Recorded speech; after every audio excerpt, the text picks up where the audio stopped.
next week. And Dan was yeah, I'm supposed gonna to. try. I thought Dan was going to hop in tonight, but he ended up not doing same. it. He couldn't do He it. talked about it. He talked about being able to hop in after. Dan's a coward. Dan's a coward. Dan's a fucking coward. Dan's a coward. Pussy. Oh, pussy. now I'm not as good a video producer as Dan, or I'd make a really cool Dan Smots as a coward video. No, he's gonna make one of this roasting us.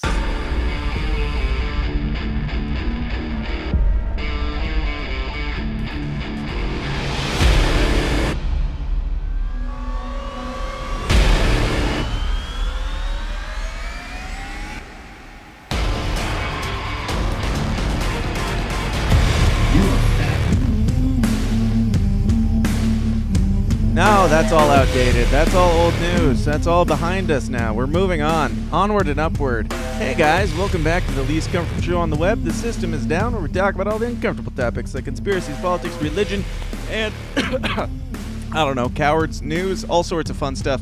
We're roasting some news today. We're going to get into it here in just a moment. Now, I've got a very special guest for you. I'm sure you already know who it is.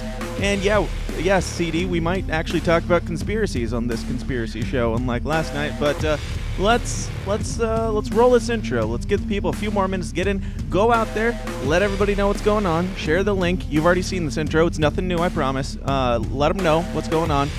Get this party going, and let's get weird. The following is a Goulash Media production. goulashmedia.net. Remember a simpler time when it was okay to be weird, have fun, and think for yourself? Well, those days are over. The art of conversation itself is dead. Sacrificed on the altar of divide and conquer and disguised as political correctness and spared feelings. I believe that unity can only come from truth, and that the only way to find truth is by exploring and embracing our valuable differences and having civil, open-minded, and uncomfortable discourse. Conspiracies, politics, religion, and all the taboo topics your family just praise you don't bring up around the Thanksgiving dinner table. We are here to literally change the world one uncomfortable conversation at a time. So if you're easily offended, put your big girl panties on and buckle up, Buttercup, because you chose to be here. I'm Dan Smots, you are the power, and this is The System is Down.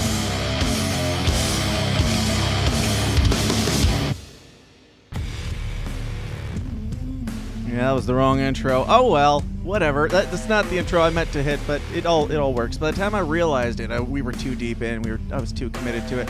But hey, guys, welcome to the place where we talk about the things on these news episodes, which is the vast majority of what we do these days because it's a whole lot of fun. We look at things that are happening in the world. We look around. We look out the window at the apocalypse. We watch the world burn. We have a good laugh at it together because hey.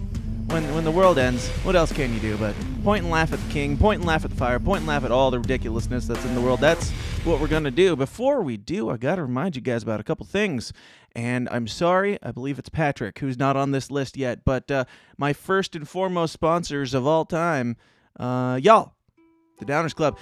Peter R., Gid Kid 419, Magoo, Gremlin 666, Gigi Vaughn, Lisa Debus, Joan something, Level Zero, Van Zut Media, Brian Johnson, Carolina B, Jack Casey, Javari. You notice how I get faster once I get into the ones I'm familiar with? We'll get there. Once you guys get more people in here and your name gets farther down the list, it's more likely that I'll actually say your name because I'll be more familiar with seeing it and it won't surprise me. But if you want to get your name on that list and get more weird, more raw, more offensive, more weekly content, go on over to patreon.com/The System is Down and sign up for as little as a super chat a month. One super chat per month. $5 a month, because YouTube, as you guys know, does not like me at all. They demonetized me long before I was even able to attempt to get super chats. So if you support this, if you like it, if you want more of it, you'll get the after parties, you'll get all of our backlog content, everything over at patreon.com/The System is Down.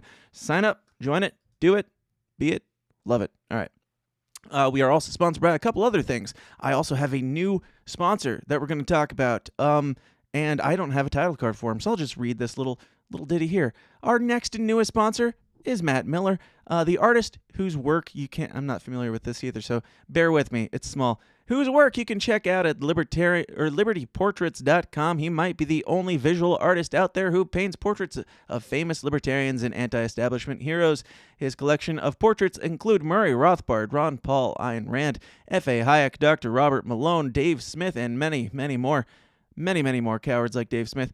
Original paintings and prints are available at libertyportraits.com, or you can hire Matt to create a custom painting of your favorite anti-government extremist. If libertarian portraits aren't your thing, but you still want to support a free thinking, liberty-loving artist, Matt also paints landscapes, portraits, wildlife, the occasional dog portrait, and then he has in parentheses, but not cat portraits, sorry. So I hit him up immediately, and I was like, hey, if you're going to discriminate against my cat-loving family, then I'm not going to be able to support you. He said, okay, that's fine. But it's going to be double if you want me to paint your cat. And I said, that's fair. It is a free market, and you are able to do as you please. But if you would like to check out his stuff, you can get portraits. You can get prints of some of these famous paintings and amazing things that he's done. He was also at, I believe he was at Freedom Fest, just painting the whole thing, which was really cool this last year. LibertyPortraits.com. Check it out. He is a fan of this show, and he decided to finally chip in and support. And I would like to help him get his name out there for it, because I'm very grateful and appreciative. So check him out at libertyportraits.com. We are also sponsored by the one, the only Jack Casey at Jack Casey Books. You can get things like Crowned by Gold in Silver Throne, the Royal Green, and his latest WVW, which you've heard me rant about many times. It's a book so thin, even old dumb me read it. I think it's the only book I've read since high school, and it was a good read, and it was worth the time. JackCaseyBooks.com. Check it out. Nice, dark, comedic, and relevant, political, fun satire, WVW, at jackcaseybooks.com. Go get it. Go check it out. And lastly, but not leastly, of course, as always, we are sponsored by you guys who are buying shirts.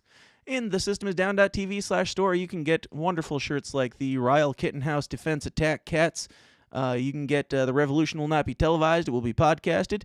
And you can get, of course, where is it? The Let's Go Brandon Classic. All those and many, many more at thesystemsdown.com or .tv/store. Go get it. Go wear it. Go make all the people uncomfortable. All right. All right. Get that out of there. Where is it? Where is it? Shit. Okay. So we are finally going to do this thing. It's been a whole week. Actually, it's been more than a week. Last Tuesday we did the news, I believe it was. So it's been over a week, and we are long overdue. And I can't go it alone this time. I was feeling exhausted, and I was also feeling like, after going on Break the Cycle last night, after not talking about conspiracies on Conspiracy Couch on Break the Cycle, I was like, hey, this Adam guy seems to be interesting.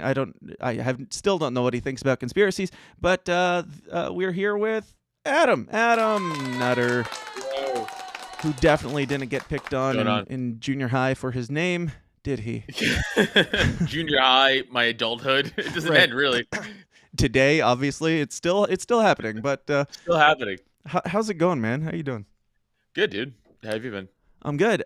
Give people who aren't familiar. I've been on your show, and we've talked back and forth here and there, but give people just a quick rundown of who Adam Nutter is. A golden god, some would say. Those are other people's words, not mine as much as others. Obviously. But I do take that name very seriously. So I think Neil Young said that, actually. Yeah, he did. Yes, he did. He right before the Spotify thing, he was like, Adam Nutter also nice golden god. Nice. And I was like, fuck yeah, Neil. Yeah. No, I'm just I'm a comic. I'm a dumb comic. You guys should come see me do comedy on the road. I promise I'm funnier than that bit. I just did. So come on out. Setting the bar low. Set the bar real low here. I have two podcasts that I would like you guys to go check out if you can. One's a pure comedy one I do with my good friend Neil Wood. That's Cult of Us, which is available on all audio platforms. We're on Odyssey and YouTube, youtube.com/Cult of Us, also odyssey.com/Cult of Us, whatever the fuck. And also, if you guys want to see the thing that Dan was on, my other podcast, my libertarian podcast, that's The Porcupine. That's also available on all audio platforms and Odyssey and YouTube as well. Odyssey and youtube.com/Adam Nutter. Go check out Dan's episode. He was like one of the very first guests. So shout out Dan. Thank you for that. So. Hell yeah. Shout out Adam for having, good taste. Or just like, he was probably more like, I'm not quite big enough to get an actual libertarian like celebrity or anything. So let's. This guy seems like he's probably pretty easy. But that's only half true. How dare you? It's all good. It's all good. But yeah, man, are you familiar with how this thing goes? Have you watched this show before? Yes, I'm a fan of yours, sir. Who Awesome. isn't? Who isn't a fan of you? My dad. Oh, Sorry, bummer. Me and my dad are really close. I don't know. What that's like. I mean, I have no idea. I don't think my dad wants to know what I talk about on here, but it doesn't really matter. We are going to talk about some news. Before we do that, I am curious, Adam. You are on Conspiracy Couch, as it is unfittingly named. Do you Yes. know? Do you? What are your thoughts on conspiracies? Are you a big conspiracy guy, or do you have much history with that? I am. In fact, we briefly went into the whole flat Earth thing last night, and how you were like, I don't necessarily believe it, but I'm a big fan. I feel the same exact way as you do about it because, like I said last night for like a minute, there's a guy in the PA Mises group chat, this guy Eric, and he's like super into flat Earth. Like he'll drop like memes and like not even memes, like just data, I guess, whatever the fuck you want Right. to call it, like Facts. pictures, all the fucking facts, yeah, all the fucking time in the group chat. And some of it's like, oh, it's really interesting and kind of hard to dispute. You know what I'm Mhm. saying? Yeah. Some of it you're like, nah, but a lot of it, actually a lot of it, you're like, okay, you have my ear. And then he's like, dude, check out this documentary. And I think it's called like Fall of an Empire or something like that. But it was like 5 hours. And I was playing. They like, always are. If Always. there's one thing about conspiracy theorists, they're not very concise most of the time. You got to sit through like 5 hours of what is it? X-Files music and like creepy overlays and stuff. Yes, Yep. yes. It's always that. It's like the guy thinks he's being original. Like we've seen it. Right. Move on. But Yep. like it was like 5 hours, so I had to like play video games and watch it. Like I couldn't just watch that that's crazy for Right. 5 hours. But it was really interesting, and a lot of good points in that documentary also were made. And even like some, video and photo stuff. And you're like, God damn, dude, I don't know. Like that makes Yeah. sense, right? Yeah. Like, Yeah. So yeah, I like a lot of that. I mean, at the Hollow very least, Earth is I a feel good one. like That's kinda cool. at the very least, I feel like people just need to humble themselves a little bit on both sides. Like conspiracy people need to stop saying I know this, and also people on the other side that think conspiracy people are retards need to stop saying I know this, because really none of us really know. None of us have never been there to find out. We can both present evidence on both sides, and especially with like stuff like flat Earth or like the moon landing or something like that. If you're gonna right out the gate call somebody retarded for thinking it, you better know a lot about those topics. You better know more than they do, because a flat earther doesn't show up to a debate without having all of his ducks in a row on his theory, because he knows he's throwing his career out the window in doing so. Yeah, they're like the super autistic type, like Yeah. all the flat Oh, earthers, yeah. like, Oh, they're yeah. like the old Rain Man, like they know all their facts and shit like that.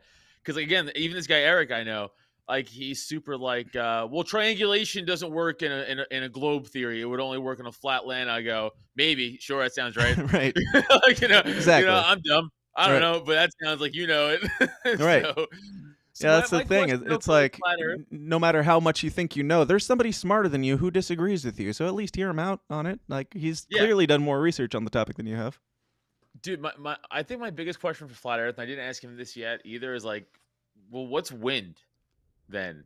Like, how does wind work?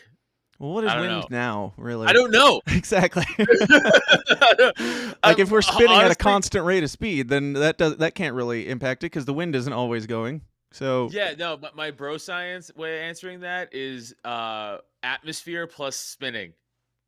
That's all Sure. I got. That's it. we'll take it. I don't know. I don't know. I'm dumb. Flat Earth debunked. Checkmate. Your move, Jack Casey. Jack Casey is in the chat saying space was an inside job. Thank you, Jack Casey, for that. He's always here with the flat Earth facts. Yes. Jack Casey says my ducks are straight AF. So yeah, he's here. And CD says he sounds fucking brilliant when he talks about flat Earth. I don't know anybody who's ever said that about any flat earther, but thanks, CD. Let's talk about some news though, because there's plenty of conspiracies on the daily news that warrant our conversation. Of course, we always start out with the good news, the happy things, because it can't all be dark, and we like to really set the stage positive before we shine a light on the actuality of the world being just an awful, awful place to live. But first up is the good news of the day is that Bill Maher once again is catching up to speed, and he's always like 6 months behind the curve on information. But when he does, I don't know. What are your thoughts on Bill Maher? I mean, do we give him back pats now, or do we say, come on, dude, fucking No. get with it. I'm with you. It's like he's always like he'll be like that recent video I saw of him where he was like, mandates are bad. It's like, yeah, Right. man. No shit. Yeah. No shit. Wow, how brave of you to say that fucking now. Right. Like where were you a year ago? Where were you 6 months ago even with that shit? It's even the Barry Weiss thing, right? Like her on his show was like, oh, I don't know. I think this COVID thing's a little bit tyrannical. It's like, Yep. so brave, man. Like, Yep. yeah, we It's know. like, yeah, good. Come on in. Like, I want to embrace these people, and not like shun them. But you gotta at least be a little bit like, can you accept the whole "I told you so" and you were wrong for the last year and a half, 2 years? Like, you can't be wrong that long and not say anything about the fact that you just changed your mind overnight when it became, less unpopular to say so.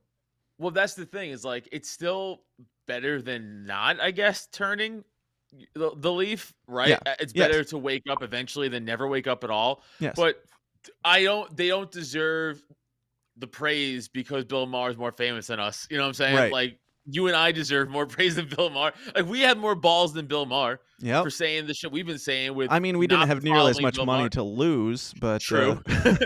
But we took the risk of getting banned off social media way before Bill Maher does. yeah, mine was more And, than a like- risk, but it's all Yeah, true. True. So like, yeah, no, like I'm glad he's saying it. I'm glad he's saying it on the platform he has. Yeah. But like, yeah, I'm not gonna suck his dick over it for sure. right. So here's what Bill Maher had to say, finally getting caught up to speed. To do what a growing list of countries have done and announced we're going back to something more like normal, beginning with recognizing that what we're doing to kids is unnecessary and horrible, and I don't even like kids. Wow, thank you. Yes, and the damage also has been done for the last like 2+ years to kids. Like you're coming out and supporting them now. Like this is your sudden revelation that you just had. Like it's hard for me to not think that this is just like, well, like he kind of sees where the temperatures are going, and he kind of sets the tone. It's almost like he's a mouthpiece for the establishment to shift narratives. Like when they are realizing that this isn't working out, he's the one to come out and be like, hey, I don't know if you guys have noticed this, but this isn't working out. And then all of a sudden the school mandates are going away, which we're going to talk about later and stuff like that. But it seems like he's always ahead of the retard curve, but he's way behind the actual intelligence curve. Yeah, it goes back to that thing of like, yeah, we all knew this though.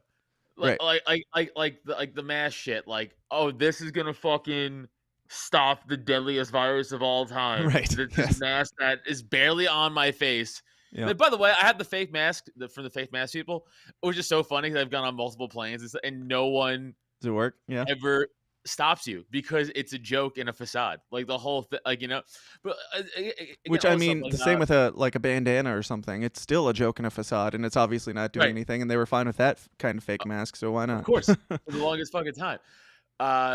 The same thing with like all the I just lost my train of thought. It's all good. Bill Maher.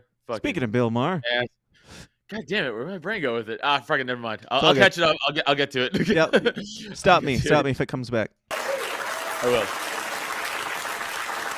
But making I remember. kids All right. I remember.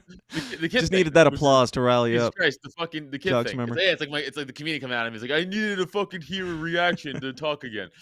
Yes.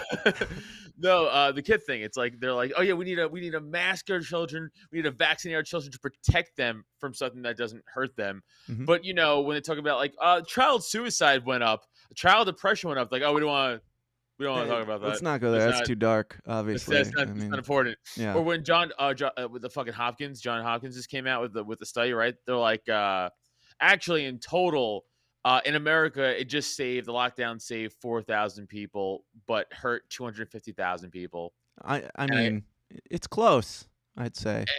And again, It's you give and and I take. would have been like, you and I would have been like, yeah, no shit.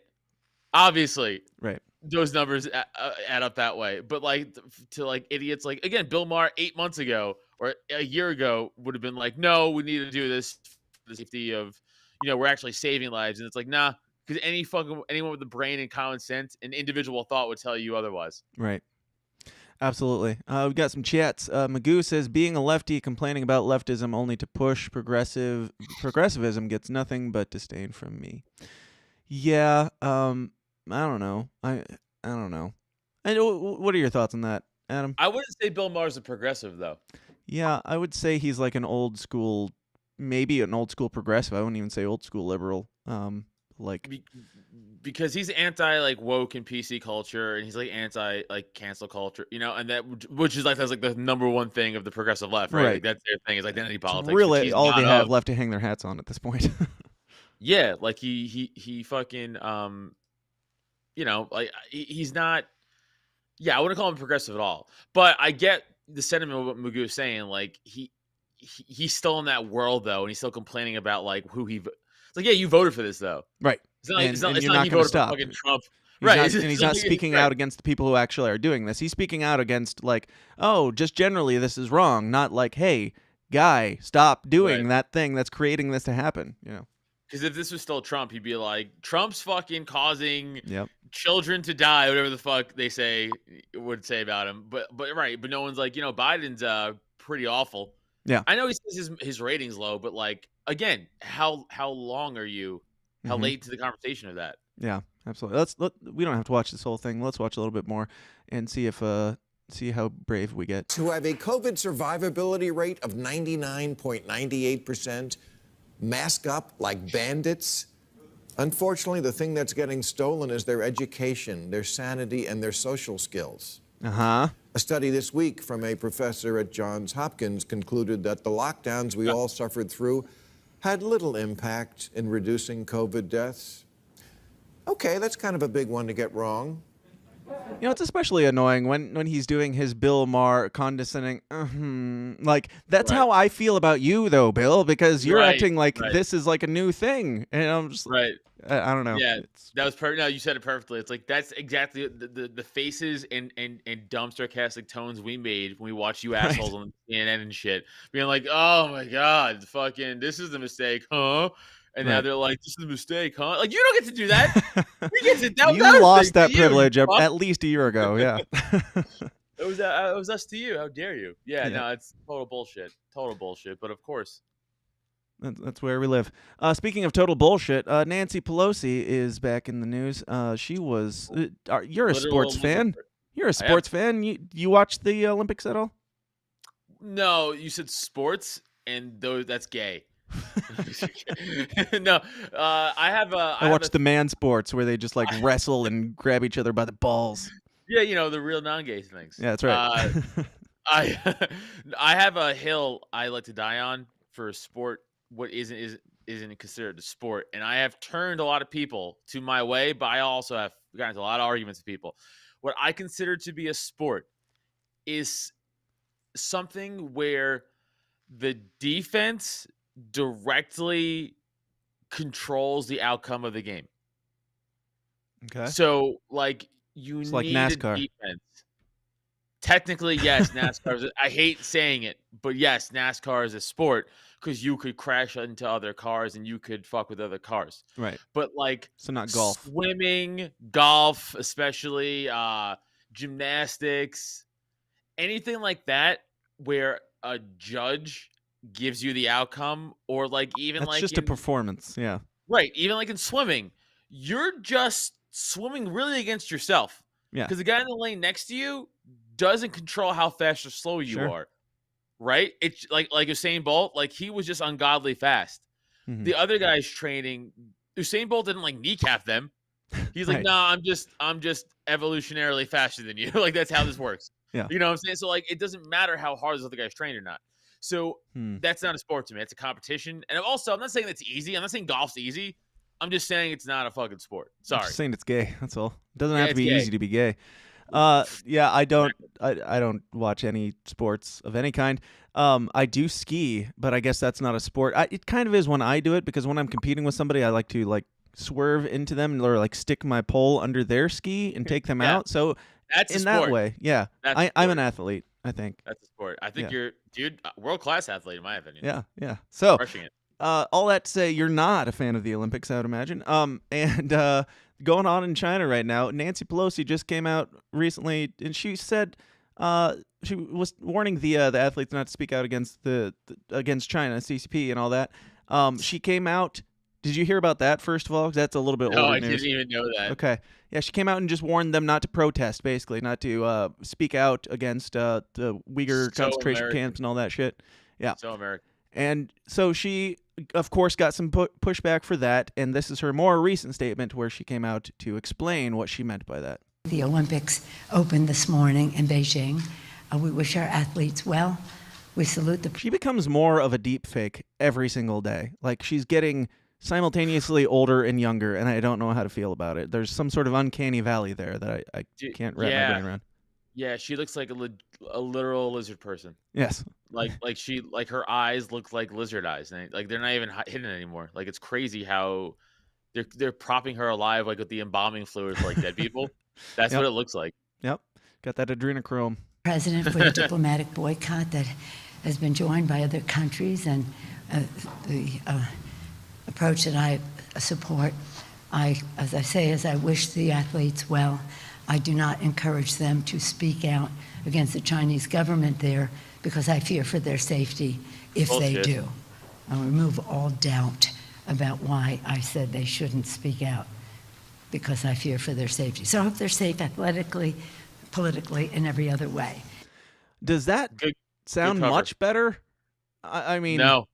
So you told him not to speak out against the CCP. Initially, it seemed like because you're in support of the CCP, and now you're like, Right. it's actually because the CCP are tyrants. Like, is she admitting that they're tyrants and that? I don't know. Like, should we be in the Olympics if we're fearing for the safety of our athletes that from a tyrannical government? It also makes us sound like pussies. Right. Like if China was to just kidnap all of our athletes, I fuck war and all that shit, but the American in me be like, well, send in some SEALs to fuck that shit up, right? Get those guys back for sure. That would be the time to use these guys. Those are our best, and we don't got a lot of good ones left. Yeah, so let's go get them. That's crazy. What are we letting the Chinese government keep our athletes? Right. Yeah. So are we pussies then? We're just gonna let that happen? Right. Like, oh, sorry, Chinese government, you get to just kidnap our athletes now, kidnap American citizens because they said you guys suck. Right. Do you think it would have been a good or a bad look if we said we're not going to participate in the Chinese Olympics because of the controversy, the censorship, the concentration camps, for a few minor examples? We're supposed to be afraid of them. Why would it make us look too weak, or would it be a good middle finger to China if we said we're not going to compete? I think we boycott because we're their biggest competition in the goddamn Olympics anyway. And then also, I'm sure it comes with us. Money follows. I'm sure of it, with advertisements and sponsors. So yeah, it would have been a good fuck you to the Olympics and the rest of the world, and because fuck the rest of the world too. I don't give a fuck.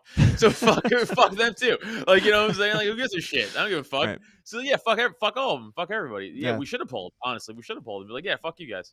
Yeah, as little as I care about the Olympics, and it's really a stretch for me to even comment on it as much as we have here, because I really don't care. But I don't really care either. It's like, yeah, I think that we should have boycott. I don't really care if they think we're weak or whatever. I don't know. I've heard. I haven't watched them, but I've heard that the Chinese competitors are just like sweeping as well. Like, they're crushing it, and it sounds like it's a lot of Chinese judges.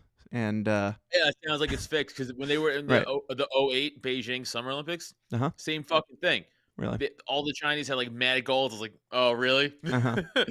now you have mad golds? Okay. Yeah, because if there's one thing the Chinese are known for, it's being tall and fast and athletic and stuff, right? I will say this. The one fun thing about watching any of the Olympics is the Summer Olympics, when our men's basketball team decides to actually be good. Yeah. And watching them dunk on like 5'9" men from other countries is very enjoyable. Just watching them just fucking hang on the rim and watch their ball sway in some Kazakhstani guy's face is funny. That's always gonna be funny. Right. I also heard, and I don't have it pulled up, but it doesn't really matter. The only news to this is there is a Jamaican bobsled team this year, which I find fascinating and hilarious. John Candy's dead, so who's gonna lead them? That's true. Nobody's gonna like the reboot without John Candy. Sorry, guys. Also, nobody's gonna like the reboot when they get their asses stomped by a bunch of tiny Asians who go down a hill faster. Yeah. Yeah. But what do I know? I don't do sports. But speaking of other things, have you heard of this lady? Her name is, I think, Whoopi Goldberg or something like that. Mm. Ever hear of her?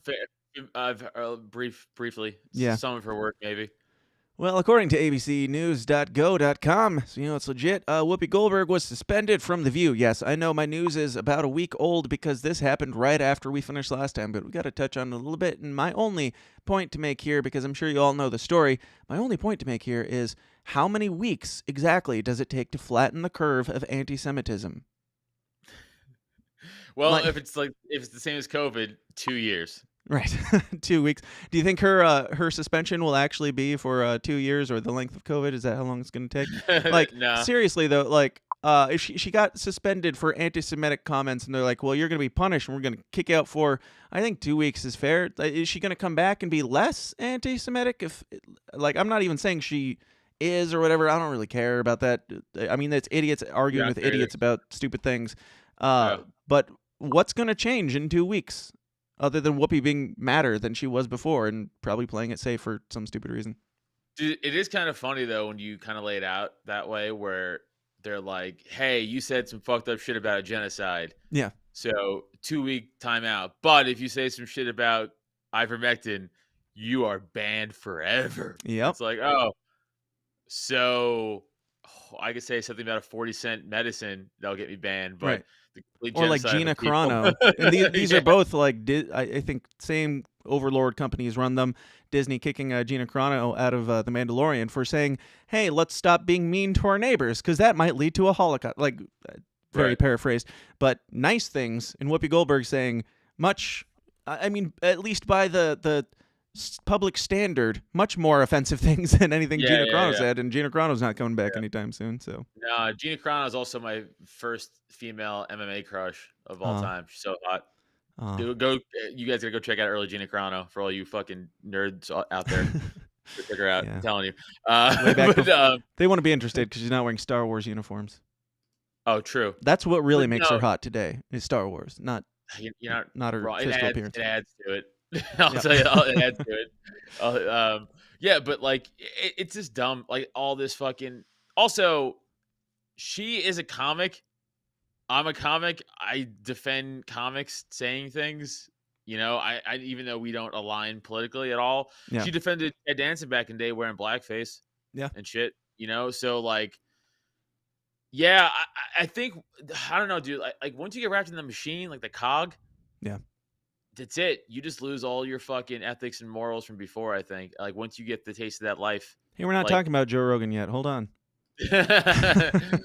Yeah, right. It's a bummer. Him too. Yeah, but like she just went full lefty blown, right? Like that was Yeah. it. She never would have defended Ted Danson today, even if she was dating him like she was back then. She would have been like, Yeah. "Oh, I find that reprehensible," or whatever the fuck she would have said. Now, Yeah, but I don't even know. Like she's pissed off that The View suspended her or whatever, but it's like The View.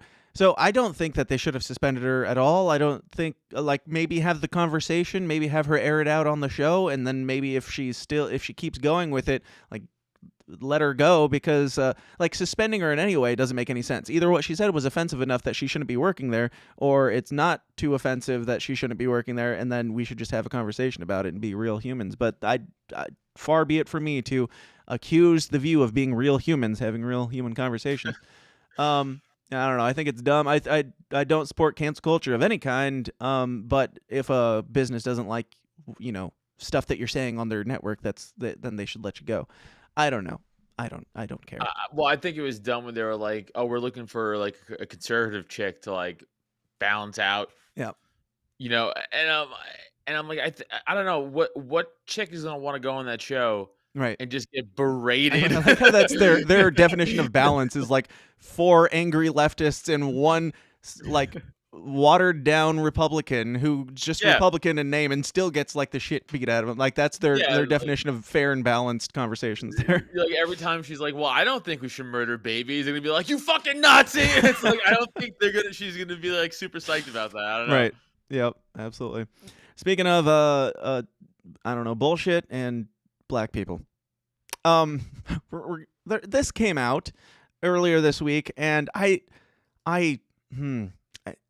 don't even have a setup or a premise or anything for this. This is just something that's happening in our world that actually exists, and my brain hurts. But this is the trailer for this new show on Showtime called Everything's Gonna Be All White. Here we go. So wait, is that a real warning? No, it won't. What's that? Was that a real warning? This is absolutely real. This is a trailer for Showtime. Yes. So I just want to point out, anytime anybody's like, your feelings gonna be hurt because you're white, I go, no, they won't. Guarantee they won't. Right. I guarantee Also, fuck they you. won't. Yeah. I will 100% get whatever this is will not hurt my feelings. Right. I'll just find it funny and laugh at it and call it retarded. Yeah, pretty much. We'll watch. So you haven't heard about this? You don't know anything about this? No, I'm very excited. Even better. Here's the reaction video. Maybe we'll clip here. Cut. Adam's reaction to Everything's Gonna Be All White, coming soon to Showtime. I think what annoys me most about white people is when they pretend like they're the victim. Hey, guess what? Me too. Yeah, me too. It's fucking annoying. Yeah, Yes. it's called, by the way, white women. Go on. Yes, it's called white leftists, really. Really, go on. What are you talking about? When White. they- No. Yeah. when they kill us. What is fragile about whiteness when everything has been constructed around it? You guys are the ones that keep saying fragile whiteness, not me. Like, it's not the Never white said it people. all the time. Well, I mean, it's probably leftist white people who came up with fragile whiteness, but saying it's not like we're labeling ourselves as white fragile people. That's the derogatory term white you're saying. liberals. It's not our Here's label. what they think. Right. Yeah. Every part of who I am has been distorted or criminalized. It's really just a bunch of white lies. Storming the Capitol! You're not patriots. You're ridiculous. Oh, Margaret Cho, everybody. Zing. Margaret Cho. You're not The patriots. face of comedy. You're dumb. Like that was the statement that the spicy statement that they clipped for this trailer. You're not patriots. You're ridiculous. You're a Ooh, silly that one piece. stings. Yes. Got her. One of the definitions of American whiteness is ignorance. There's I a statement. I love how Trump hugging the American flag is like viewed as white Semitism. Like, Yep. like showing love for America is like finger wagging, Ignorance. like, how dare you, whites? It's like, Right. I'm pretty sure a lot of people of color love the flag because what it represents. That's just what I've read and seen, but that's just me. Yeah, but you only know the black people who are the faces of white supremacy. Right. Adam. I only know the white supremacists, Hispanic, and black people. You're right. I'm Obviously, sorry. yes. Yeah, I like that that comment. Just I don't know who any of these people are for the most part, but that old black lady who's just like, what is white? What is white whatever Americanism mean? Ignorance. Like that's awfully broad. And now I don't want to be like the broken record and say all the cliche things like imagine if this was reversed, but imagine if this was reversed in just the opening title card. Hey, this just a warning for black people. This might trigger you. Like, oh, dude, I can fuck. only imagine if the opening was like some guy who looked like me, full of tattoos, with the beard, just being like, "Black people are fucking like lazy." and then Right. it's like I just go on about that forever, and then no one's like, "No, he's fine. Let him hear him out." And then they made a show about it and got it funded and put it on Showtime and then promoted it. Like, oh my god, come on. It's wild. Also, in the chat, someone was like, "Nothing about us having tails and not washing our legs in the shower." By the way, a black friend of mine just not recently, like the end of last year or middle of last year, was like, "You guys don't wash your legs in the shower," and I was like, "Holy shit, I don't." I do. I was like, I'm no, black. well, I'm pretty no, sure I'm so black because of it. I only do if like when I was playing football and stuff, you would after because your legs get dirty. But if I just had a regular day, It's and not a then just took priority. shower, it just the gravity pulls it down. Science. Soap and water runs downward. I'm gonna wash my fucking kneecaps. That's crazy. Now I don't do it out of spite because he told me that. Right. It's How your dare you. It's your stance against anti-white Yeah. racism is Yeah. continuing to not wash your legs. Yeah. I do, and I'm pretty sure that makes me black. So hey, I can say that Joe Rogan word now. But yeah, let's watch some more of this gem here. White people, we are not your problem. You are. Pause. Should white people today... I agree. For the I mean, you people making the show are the problem, which I would put money on this is made by a white woman. No, 100%. or funded solely by the No Kaepernick thing. You said it was the white lady holding No Kaepernick. Yeah. He is trash. Right. I'm a sports person. I'm a football guy, number one. Look at his numbers. Not good. Right. So here's the thing. You want an NFL organization to get him as a backup quarterback, to bring all that drama with someone who can't play in an NFL caliber. Right. Like I always like to say this. People are like, oh, they don't hire Kaepernick because of the black stuff. I go, stop. The Look Cowboys at all the rest of everyone in the NFL. Dude, the Cowboys went to court for Ezekiel Elliott after he punched a chick to not get him suspended. They did everything in their power to not get him suspended. Yeah. They're like, oh, hold on. They'll fight for the ones that can play football. Right, he's one because he's one of the best running backs in the NFL. Right. So they're like, oh, he punched a chick in a different state. It doesn't count. This is Texas. Like they still lost, but the Cowboys threw like so much money at like a defense fund for him. Yeah. You know, again, because Joe Mixon, same in Cincinnati when he was a rookie, same thing. In college, like he punched a chick. Shocker. And then the NFL suspended him his rookie year, but the Bengals was like, hold on. That was college. He's a different man. It's like, oh, because he's a good running back? It's like, yeah. It's like they always defend the good players, of course. Yeah. He just sucks. That's it. Go on. In fairness, she was a racist and she had it coming, so it's fine. Yeah. So, yeah, this is I don't know. This is beautiful. I don't know. Do we want to watch this whole thing? Let's just let it roll for a bit. I'll probably have to pause it again for YouTube's sake. Otherwise, they'll take me down because they're bitches. But here we go. Feel any responsibility for slavery? Hell yeah. So white people today who haven't had slaves should feel responsible for slavery. Hell yeah. That's what they're going with. I'm personally offended. Super offended. The black Jesus. Jesus was not white. Think of Oh, shit. Yeah. Yeah. We know. Now, here's the thing. He also wasn't, by today's standards, Real. most likely, real, yes, no, black. No, he wasn't, I mean, he was Middle Eastern of some sort. He was probably some sort of brown. He wasn't, like, walking around as, like, a, I don't know, African-American dude with an afro. I would imagine. I wasn't there. Don't know, but logically, he probably wasn't what we would consider black. Jesus was not wearing a do-rag and a hood. He was Right. fucking, for sure, some fucking Middle Eastern bro. Right. Like, yeah, that's who it was. Not a white dude, not a black dude, not an Asian dude. Oh, I Right. mean Asian, I guess by continent, but not by, Chinese or Japanese Asian. Like, Right. fucking Middle Eastern, for sure. Yeah. He probably looked like a terrorist by today's standards, but Yeah. nobody ever talks about that. Yeah, he looked like a hijacker. Exactly. Ain't no way Jesus walked around with blonde hair and blue eyes. White culture fears the end of the world. For us as native people, the end of the world already happened like multiple Hey, times. you know what? Fight better. I don't know. Fight better. Yeah, we were better at it. You lost. I don't know. Move on. Yeah, I mean, saying that the world ended, again, nobody alive today was responsible for that either. Like, you can live as a white person today, not condoning the atrocities of the past. Like, what does that have to do with anything? Yeah, I mean, you guys still have your culture, and if your culture is dying out, it's not everyone else's problem. It's not everybody else's fault. No taxes, casinos. Pretty good deal for those who survived. I'm just saying. Yeah. For the ones that our ancestors didn't slaughter mercilessly in the Right. deserts. You guys got a pretty good deal. I mean, honestly, like, what is stopping them from living the life that they want? Sure, they are kind of under the boot of our government, just like the rest of us. But if they want their culture and their tribes and everything like that, they're I don't understand why that doesn't exist. Like, you still have people walking around in headdresses and shit in some places on reservations.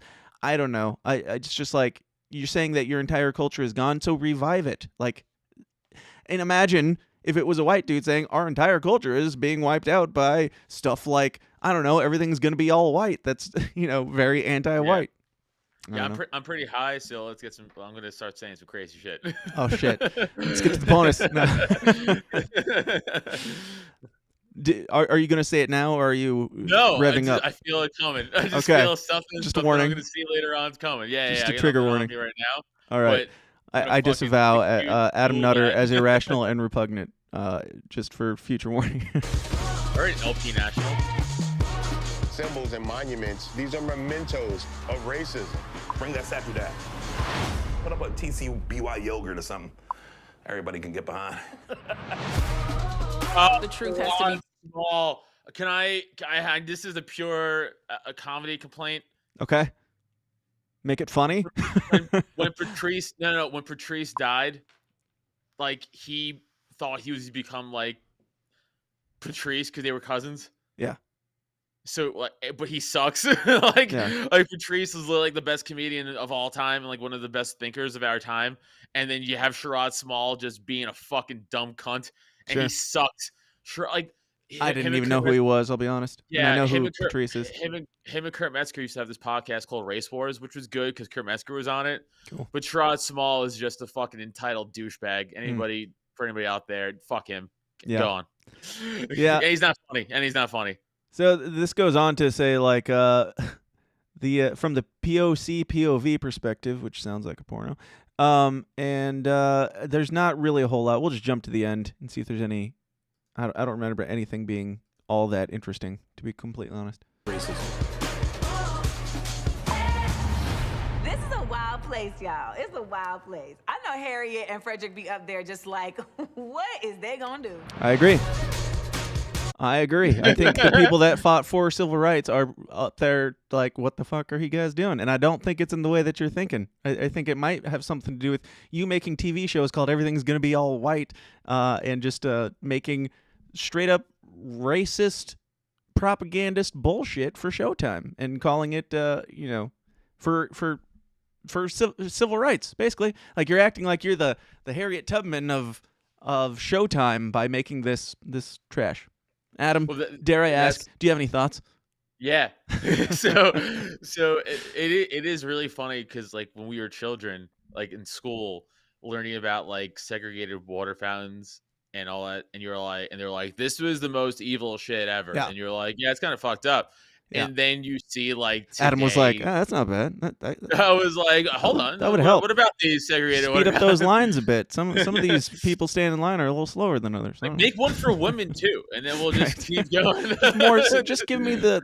I don't care what you do with the rest of them, but just give me the straight white man drinking fountain so I can get the hell to class. That's all I'm looking for. If we could limit that too to something more streamlined for me, like straight white dudes with beards. Just and tattoos. give me my own fountain. Yeah. One for Adam Nutter would be great. Actually, fuck everybody else. Segregation. Just nobody is allowed to interact with anybody anymore. We're shutting it all down. Just straight segregation. It's over. If you're not Adam Nutter, then you should be doing something else right now. Yeah, I'm for that. But you saw that as a kid and like, oh, it's bad, and like it was drilled into your brain like bad. Right. And then you see now like campuses and colleges being like, we only want black people to drink out of this water fountain. You're like, that's crazy, right? Right. This is going back to the thing that was told was not good? Yeah, there was literally an article that was like, campus sets up whites only coffee shop for like inclusion. It's to make it so the whites don't go to the blacks coffee shop. It's like, but you're setting up a whites.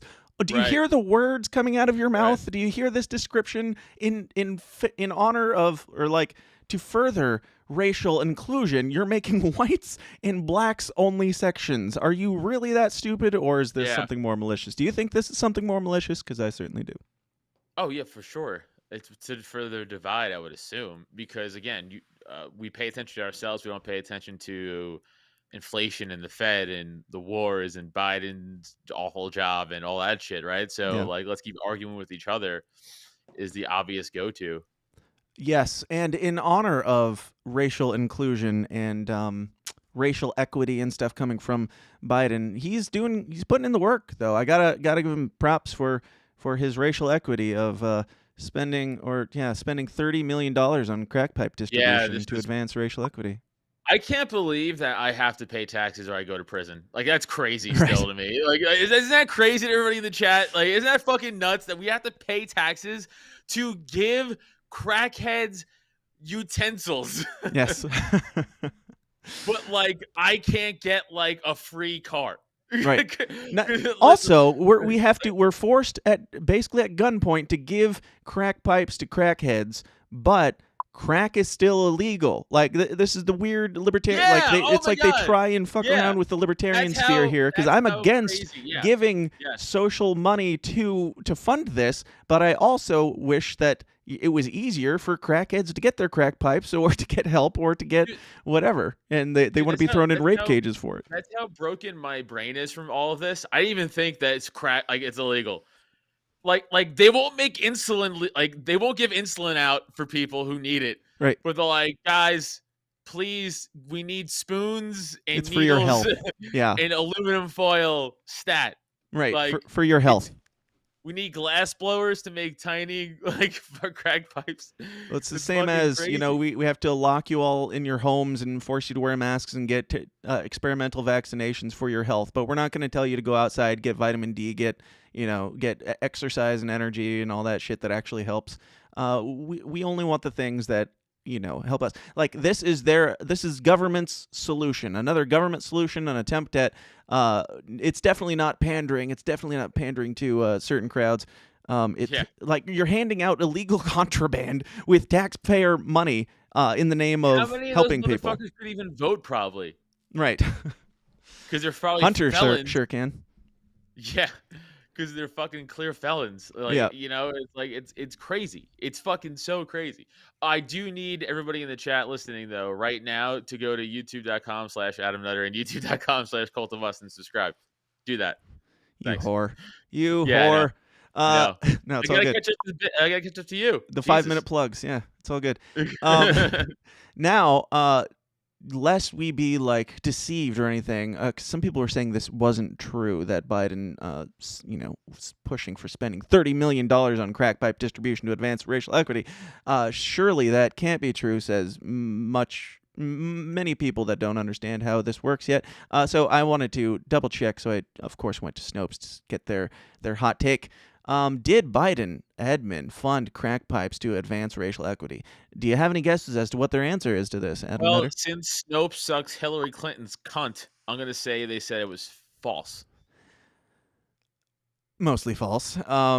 Yeah. So their reasoning, here's what's true. In 2022, a U.S. Department of Health and Human Services Substance Abuse Harm Reduction Grant, that's a mouthful, did require recipients to provide safer smoking kits to existing drug users. In distributing grants, priority would be given to applicants serving historically underserved communities. However, here's what's false. This was just one of around 20 components of the grant program, and far from its most prominent or important one, despite being the primary focus of outraged news reports. The purpose of the program was to reduce harm and the risk of infection among drug users, not to advance racial equity, although that was a secondary consideration. So not false at all. Not to the purpose wasn't to push to advance racial equity, although it was. Like, you can't say it's a secondary consideration and also say that it wasn't for that reason. It can't be both. Was it or wasn't it? And yes. Also, again, you can't call it false if that was in the fucking thing. Right. Yes. Like it's literally but it wasn't not the priority. False. Right, and that's not what the article even says. Even in their thing, it doesn't say priority. It says the Biden administration endeavored to advance racial equity by distributing crack pipes to drug users. All of that is absolutely true. This claim here agrees with the what's true, so it is true. And go fuck yourself. Also, that the Biden administration is pretty much saying all black people are fucking Yes. crackheads. Yeah, if I was How black, does he keep getting away with this crazy racist shit? you can't keep getting away with this. Yes. Imagine if Donald Trump came out and said, "Hey, Yeah, for sure. Yeah. I'm going to take your money and I'm going to put it into $30 million worth of crack pipes for racial equity." They would have called him a racist, of course. Like, I mean, I would too, because that is such a terribly racist thing to say. But it would have been like dragged through the news cycle for fucking 3 weeks if Trump said it. This is like gets called false, right? Like, after a very true thing.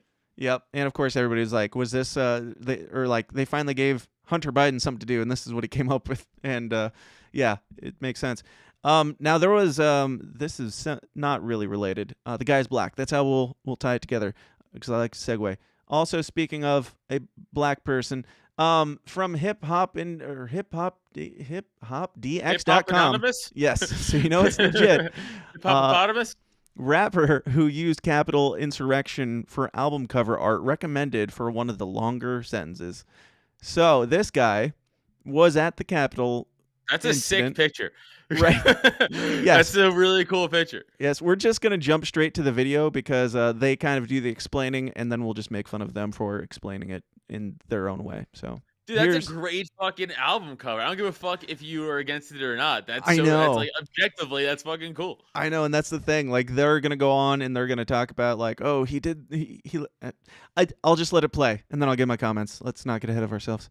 All right now, new at 5:30. This is one of those stories you have to see to believe. A rapper from Virginia allegedly used a photo of himself participating in the Capitol breach on January 6th. You see it right there, to promote his new album. Nope. Chief investigative reporter Eric Flack is live at his home in D.C. for us again tonight. And Eric, we understand that this man was you supposed look to be professional. This guy's in a plaid fucking button-down shirt in his basement, fucking loser. Yep. His studio is less interesting than mine is. He's like in front of his fireplace. Nice studios. Court today. Hey, Larry. Yeah, he was supposed to be in court today. Antoine. And Larry, not Larry, but this guy was supposed to be at work today. Instead, he's back. I like he's got his Emmys displayed behind him. Fucking douchebag. Oh God, I didn't even notice that the first time I watched this. Like, the only interesting thing about him is he panders hard on the news and gets awards for it, gets backpats. Right, yeah. Local Emmys. Yes. Who performs under the stage name Bugsy the Don waived his right to a preliminary hearing today. He now faces criminal charges for illegally entering the Capitol. Disorderly conduct. Legally? Antoine Broadnax, a.k.a. Bugsy legally is a word? It's like leisurely and illegally, I think, mashed together. So he was legally just casually strolling illegally, I think is what he said. But yeah. I'm looking it up right now. We're going to catch this guy. We're going to Snopes his ass. He wasn't in D.C. January 6th for politics. He says he came to shoot a video for one of his new songs. The charging documents say Broadnax told investigators he saw the crowd from the Stop the Steal rally heading toward the Capitol, followed them, and, quote, entered the building after United States Capitol Police moved the gates that blockaded the door.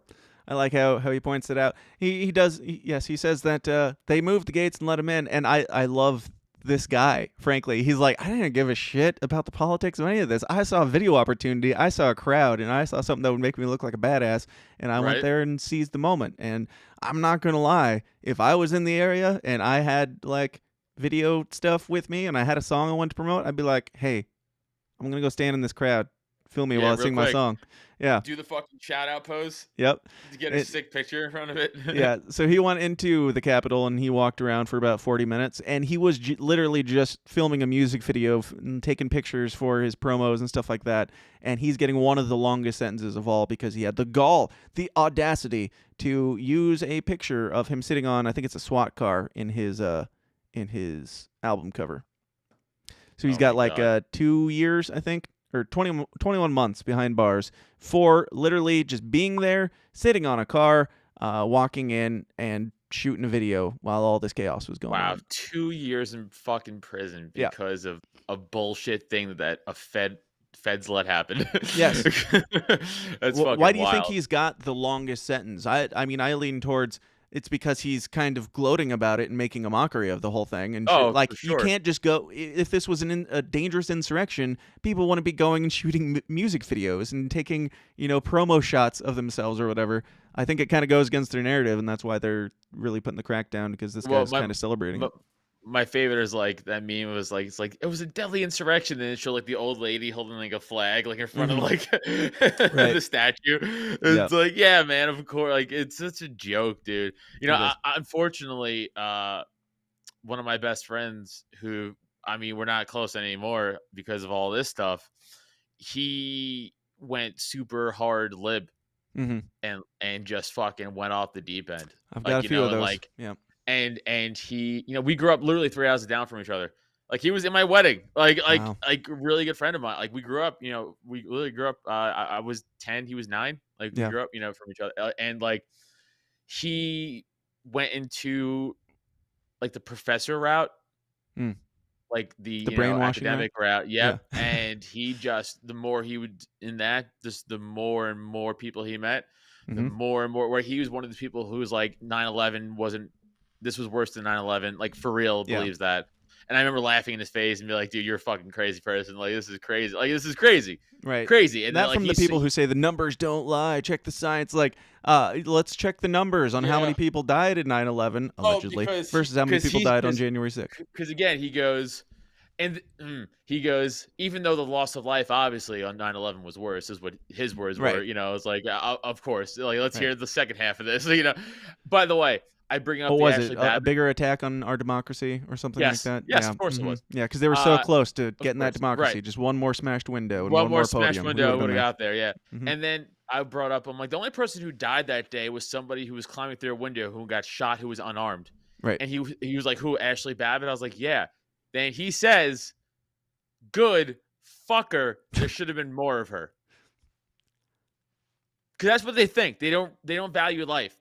Like they say they do. They just value what they think. They truly think these people were like attacking America. Like that's how retarded they are. Yep. Yep. So I don't talk. We don't talk anymore. It's like we just don't talk anymore. Yeah, I've got some friends who kind of went in that direction because of COVID and everything too. We still talk and everything, but mostly because I'm just like I have no reason to have this conversation with you. Like I just leave it alone. We don't get into politics at all, which, as people probably can guess, is really hard for me. But the friendship still isn't the same because it's like there's a wall, some sort of barrier there, to where it's like, I don't feel like, ruining our friendship over the fact that you are just ungodly wrong in all of this. So we will just have this awkward friendship instead. I'm not sure if I'm a hypocrite for, not going at it with them, but pick your hills, pick your battles, and some things. You know what it is, dude? It's like that arrogance to the left, where again, debating with my friend, like he was like, I read, I used to be a libertarian. No, he didn't. Yeah. No, he never was. Like, but this is, of course, they think that. And then he's like, I read all the libertarian stuff. I go, dude, who? Reason. He's like, all the lefty libertarians, pretty much. Just name one. Think of one. He read them. He never read Rothbard or like fucking Hop or any of that. Just like Sterner or whoever the fuck. Like name whatever, And I was like, because that's not libertarianism, guy. Right. That's just fucking There's lefty your problem. bullshit. I'm like, that's lefty bullshit. It's not fucking true libertarianism. Never, And then the arrogance also, he goes, I would intellectually debate circles around any of your libertarian friends. I go, no, you wouldn't. You get fucking smoked, dude. I'm like, but I'm not a good like debater like that. Like, I don't have all the knowledge, like the philosophy stuff. I'm not that guy. Like, I don't have to be like, actually, Hop thinks this, or Rothbard. I can't do that, only with certain things. But I'm like, I have friends who would bury you. Right. Bury you. I'm like, that's such an arrogant thing to say. I'm like, forget even Dave Smith who would bury him. I'm talking about like guys I just know locally. Archie Flowers would bury you. Come on. Ex-president of Vermont, Archie Flowers. Yes. Or ex-chair. Yes. Yeah, I forgot to give one of these. Thank you, Archie, for your service to the party. Now, now scram. Now bye. Beat it, dork. Yeah. Now let's move on. Speaking of all this, I don't know, insurrectionists, these evil terrorists, and things that are worse than 9/11. The truckers are still out there honking their goddamn horns, and I fear for the democracy, quote unquote, of Canada, the Canadians. Yes. Yes. Do you got any thoughts before we jump into our boy Trudeau? Yeah. So, I'll have a lot of thoughts about the trucker thing. I also find it funny how they want the trucks out of Ottawa, so they ban the selling of fuel. Yep. We got that here. So then you're just stuck. That's another government solution for you guys. Your truck is in the way, so I'm going to make it so it can't move. Fuck you. Yeah, take that. And then people were bringing them like fuel cans, and then you just ban that. Right. I'm like, okay, well then they're just gonna be stuck there forever. Good. So okay, good luck. And then I saw all the heavy tow companies in Canada now are just refusing to tow. They're like, yeah, we're not towing these trucks, so good luck. Yeah. I have breaking news. Hilarious. we're going to talk about Pritzker a little bit later. He is the governor here in my wonderful, beautiful blue state of Illinois. We are going to talk about some of the things that he's done recently, but the breaking news is that he did just announce that he is lifting his benevolent indoor mask mandates in Illinois for school. Or no, except for schools. Of course. They've been bad. They're being put. This is from my wife because she works at a school, and so she's following all the stuff really closely and keeping us up to date. But we'll get to Pritzker a little bit later. Seems like some things are shifting there, which is good. But my God, that guy is the biggest piece of shit. He gave us legal weed, and then he's like, "Here's your weed. You're gonna need it, guys, because I'm just gonna shit the bed for the next 2 years." But yes, back to the truckers. We talked about it last week. We talked about the all the honking and honk for freedom. And isn't it a beautiful thing that in clown world we are literally honking for freedom at this point? But Justin Trudeau, the clown that he is, took to Twitter to say, this was on February 1st. He says, today in the House, members of Parliament unanimously condemned the anti-Semitism, Islamophobia, anti-black racism, homophobia, and transphobia that we've seen on display in Ottawa over the past number of days. Together, let's keep working to make Canada more inclusive. Yes, more inclusive by calling peaceful protesters without any evidence of your claims, calling them Islamophobic, anti-black racists, homophobic, all these things. Yes, that's what will make us more inclusive and unified. You got any thoughts, Adam? Who believes this shit? Like, what retard believes this shit for real?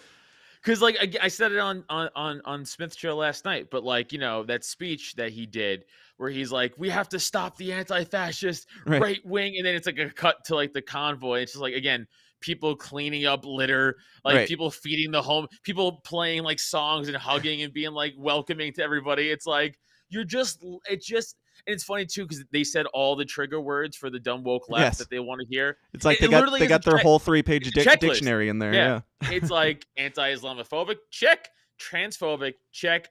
To the 0.01% of trans people in North America, fucking anti-gay, check. It's like, it's so fucking gay. It's what it is. It's so fucking gay. Yeah, it is absolutely ridiculous. And like Jack Casey said, saw a tweet that was like, the horns still work without gas, right? Yeah. What? I don't know. Like, there's a part of me that's like, what's their game? What's their plan here? Why would they take the gas away? What are they gonna like? Are they gonna I don't know, commit a false flag terrorist attack on these people and they won't be able to get anywhere? Because I no matter how little credit I give the Canadian government or any government, I find it really hard to believe that they're really that stupid, that they're really so dumb that they're like, we'll make them move by taking their gas away. That'll show them. I don't know. No, I can believe Canada's that dumb. They're Fair. dumb. That's fair. Yep. They're dumb. What the fuck has Canada done that makes you think otherwise? Like, oh, they're a bunch of brilliant. You raise a good point. 80% of their goddamn population lives like 30 miles north of Michigan. Like, really? Yeah. I know exactly as much about Canada as I should, and that's blackface president and truckers. I'm pretty sure that's it. But Alberta border blockade. This comes from MSN.com, so you know it's legit. The Canadian Press. Alberta border blockade. That's fun to say. Hampered by tow trucks reluctant to haul away vehicles. So these tow trucks are going there by order of the king, by decree, to tow away these big rig trucks that can put their parking brake on and never be moved. Of course, that's not a solution that will work at all, but the tow trucks are going there. It sounds like some of them are joining the convoy and some of them are just there like, I don't know what I'm supposed to do here, so I guess I'll just sit here and wait for further instruction that makes sense, because I'm not going to, get shot or ruin my tow rig because they're trying to ask the impossible of me. So they're just blocking the way as well and joining in. That's so funny. I'm so happy this is happening. Yes, absolutely. I wonder if it's going to happen here. I doubt it. I kind of doubt it because I don't know. Maybe. I don't know. I kind of hope it does, but I don't necessarily know if it needs to at some point, because it seems like a lot of our stuff is going away. And I'm kind of glad that I don't remember which show I talked about this on recently. It might have been Brian McWilliams' Libertarians in Living Rooms Drinking Liquor, but it's like, I'm glad that this happened in Canada first and not the United States, because in the United States, this would be a Trump thing. Like, this would just be about Trump. That's how the media would paint it. They like up in Canada, you can't really do that too easily. Yeah, but they kind of are. They kind of Right? are, but they're really just they're leaning on much. Like if it was here and it was labeled a Trump thing, you would probably have a lot of Trump supporters that were involved. So they could say, "Hey, look, there's a guy with a Trump flag," and up there, they can't really spin it that way. So they got to go with completely asinine, fabricated things like, "Oh, these are transphobes who are driving trucks. That's why they're there." Right. They're protesting transness. Also, you see so many disingenuous like blue check marks on Twitter, like doing like their own reporting, being like there was Nazi flags in the convoy, and like look at these, like they're Nazis, but like again, it's in French, and it's like anti-Nazi stuff. Sure. With the swastika, Okay. being like, like fuck Nazis. Like this So is they're saying like the government is Nazis and we don't Yes. like Nazis. Okay. Yes, but these disingenuous motherfuckers are like, look, Nazis are marching Right. with them. Like, yeah, sure, they're just flying swastikas freely Right. throughout fucking It's Canada kind of and America. like it's kind of like the Joe Rogan thing that we're going to talk about in a bit with the N-word video, where it's like, what was the context exactly of him using the N-word? Was he saying you should never say this word, or here's here's where this word comes from, here's why it's less acceptable in our society today? Like context doesn't matter at all. It's just the N-word, and this is just, oh, you've got a swastika, you're a Nazi. Like, Yep. Okay, whatever, dude. Yep, it's that simple. Yep, but yeah, so got tow trucks that are joining the fight. Lots of fun things happening up there. We've got this was from BBC News, and I don't remember what it was. I liked their spin on this, but nope, that's the wrong button. That's not what we're looking for here. This is from BBC News and Yahoo News or whatever. All these frickin' MSN and Yahoo do is go pull other people's stuff. I was going to say something snarky about that, but I guess that's exactly what I'm doing here. I'm just pulling a news article from somebody who's pulling a news article from somebody who wrote a news article. But Canada truckers arrests as police warn of volatile protesters. These evil volatile protesters. Ottawa police have said volatile and determined demonstrators. Two very scary words. Demonstrators remain in Canada's capital after nearly 2 weeks of a trucker-led anti-vaccine mandate protest, which that is also bullshit. Well, I guess it is anti-vaccine mandate protest, but whatever. It's anti-mandate protest, really. It's just all the force. Right. That's the problem here. Right. Yes. Ottawa is under a state of emergency after protesters blockade the city center with trucks and cars. Police have seized thousands of liters of fuel in recent days. Heroes. Brilliant. Thank you, cops. I'm sure that's what you signed up for. You signed up. If there's truckers that are protesting, you signed up, and your goal when becoming a part of the force was to force truckers to not be able to stop protesting. It makes all the sense in the world. I love it. So dumb. Up to 25% of the vehicles contain children who could be at risk during operations, police said on Tuesday. What is the risk exactly? What are these dangers? That they keep bringing up this extremist rhetoric. They keep bringing up far right, all this stuff. Like notice you never have examples from Justin Trudeau or from these news outlets.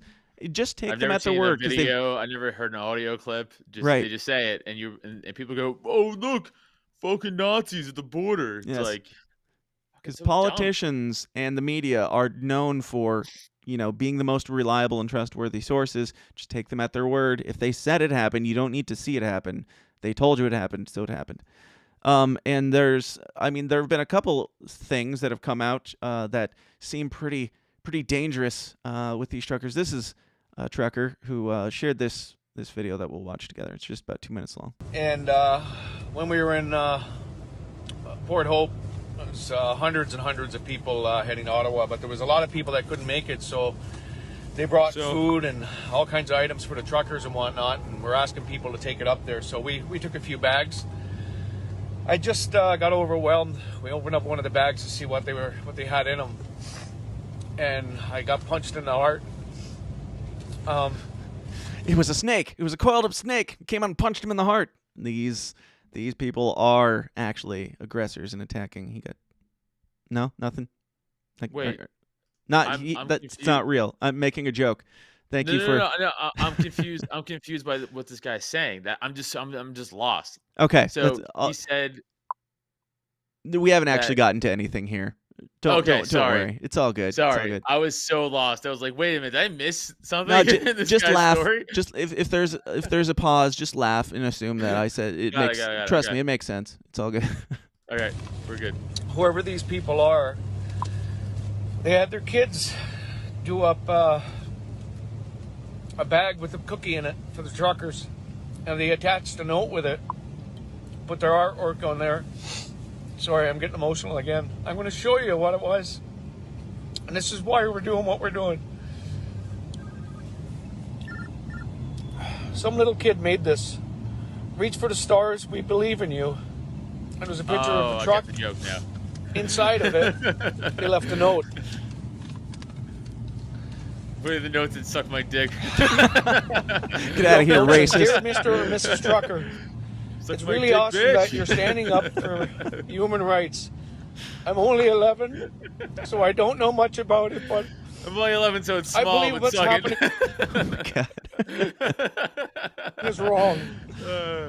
And I know you can do it. Sincerely, Kate.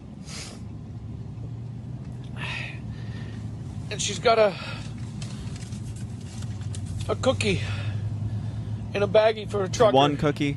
One cookie? What a piece of shit Kate is. This is absolutely amazing, and this is why we're doing What a it. lazy bitch. This is why we're doing it. More, Kate. You What are did 7?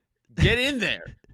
He's like, this is why we're doing it. It's like you did this for one cookie, bro. You could have gotten a cookie easier than that. There are way easier ways to get a shitty cookie made by an 11-year-old.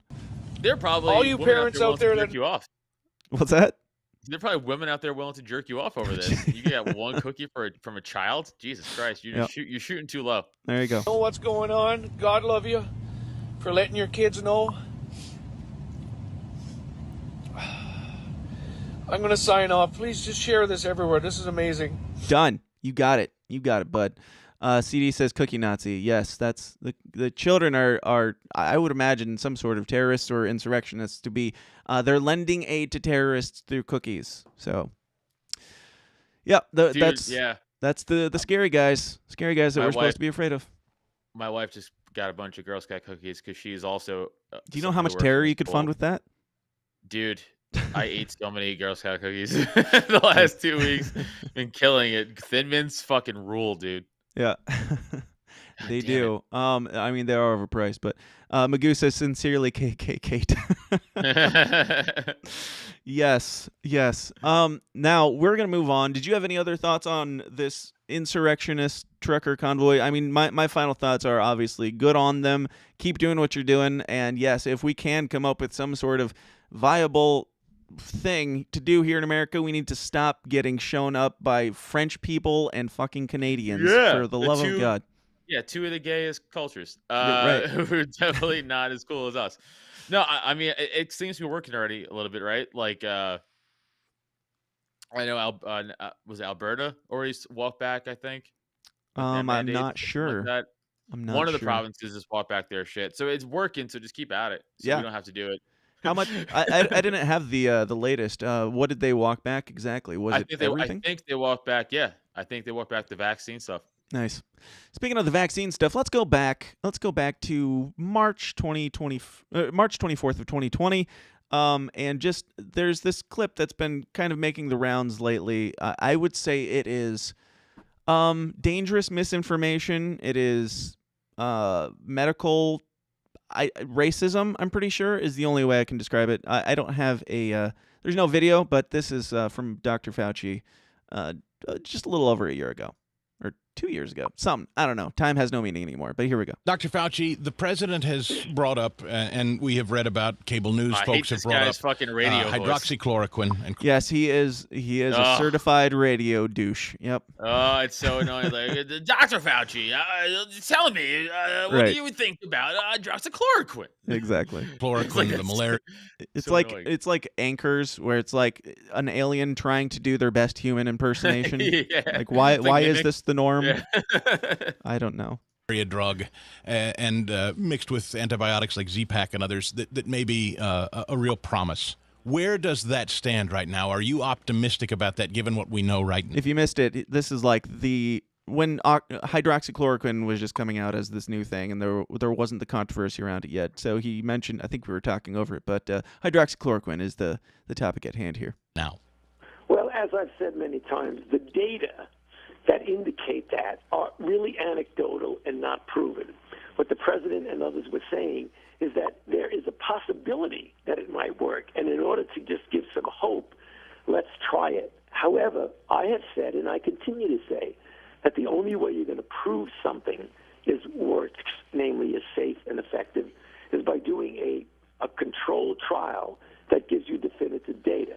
So there, it could work. That's a possibility. Heresy. But as a scientist, purely as a scientist, I can say that the data are what we call anecdotal. They're not definitive. So we can't make a statement, yes, it's working. We can say, let's try it. It might work. There's nothing wrong with that.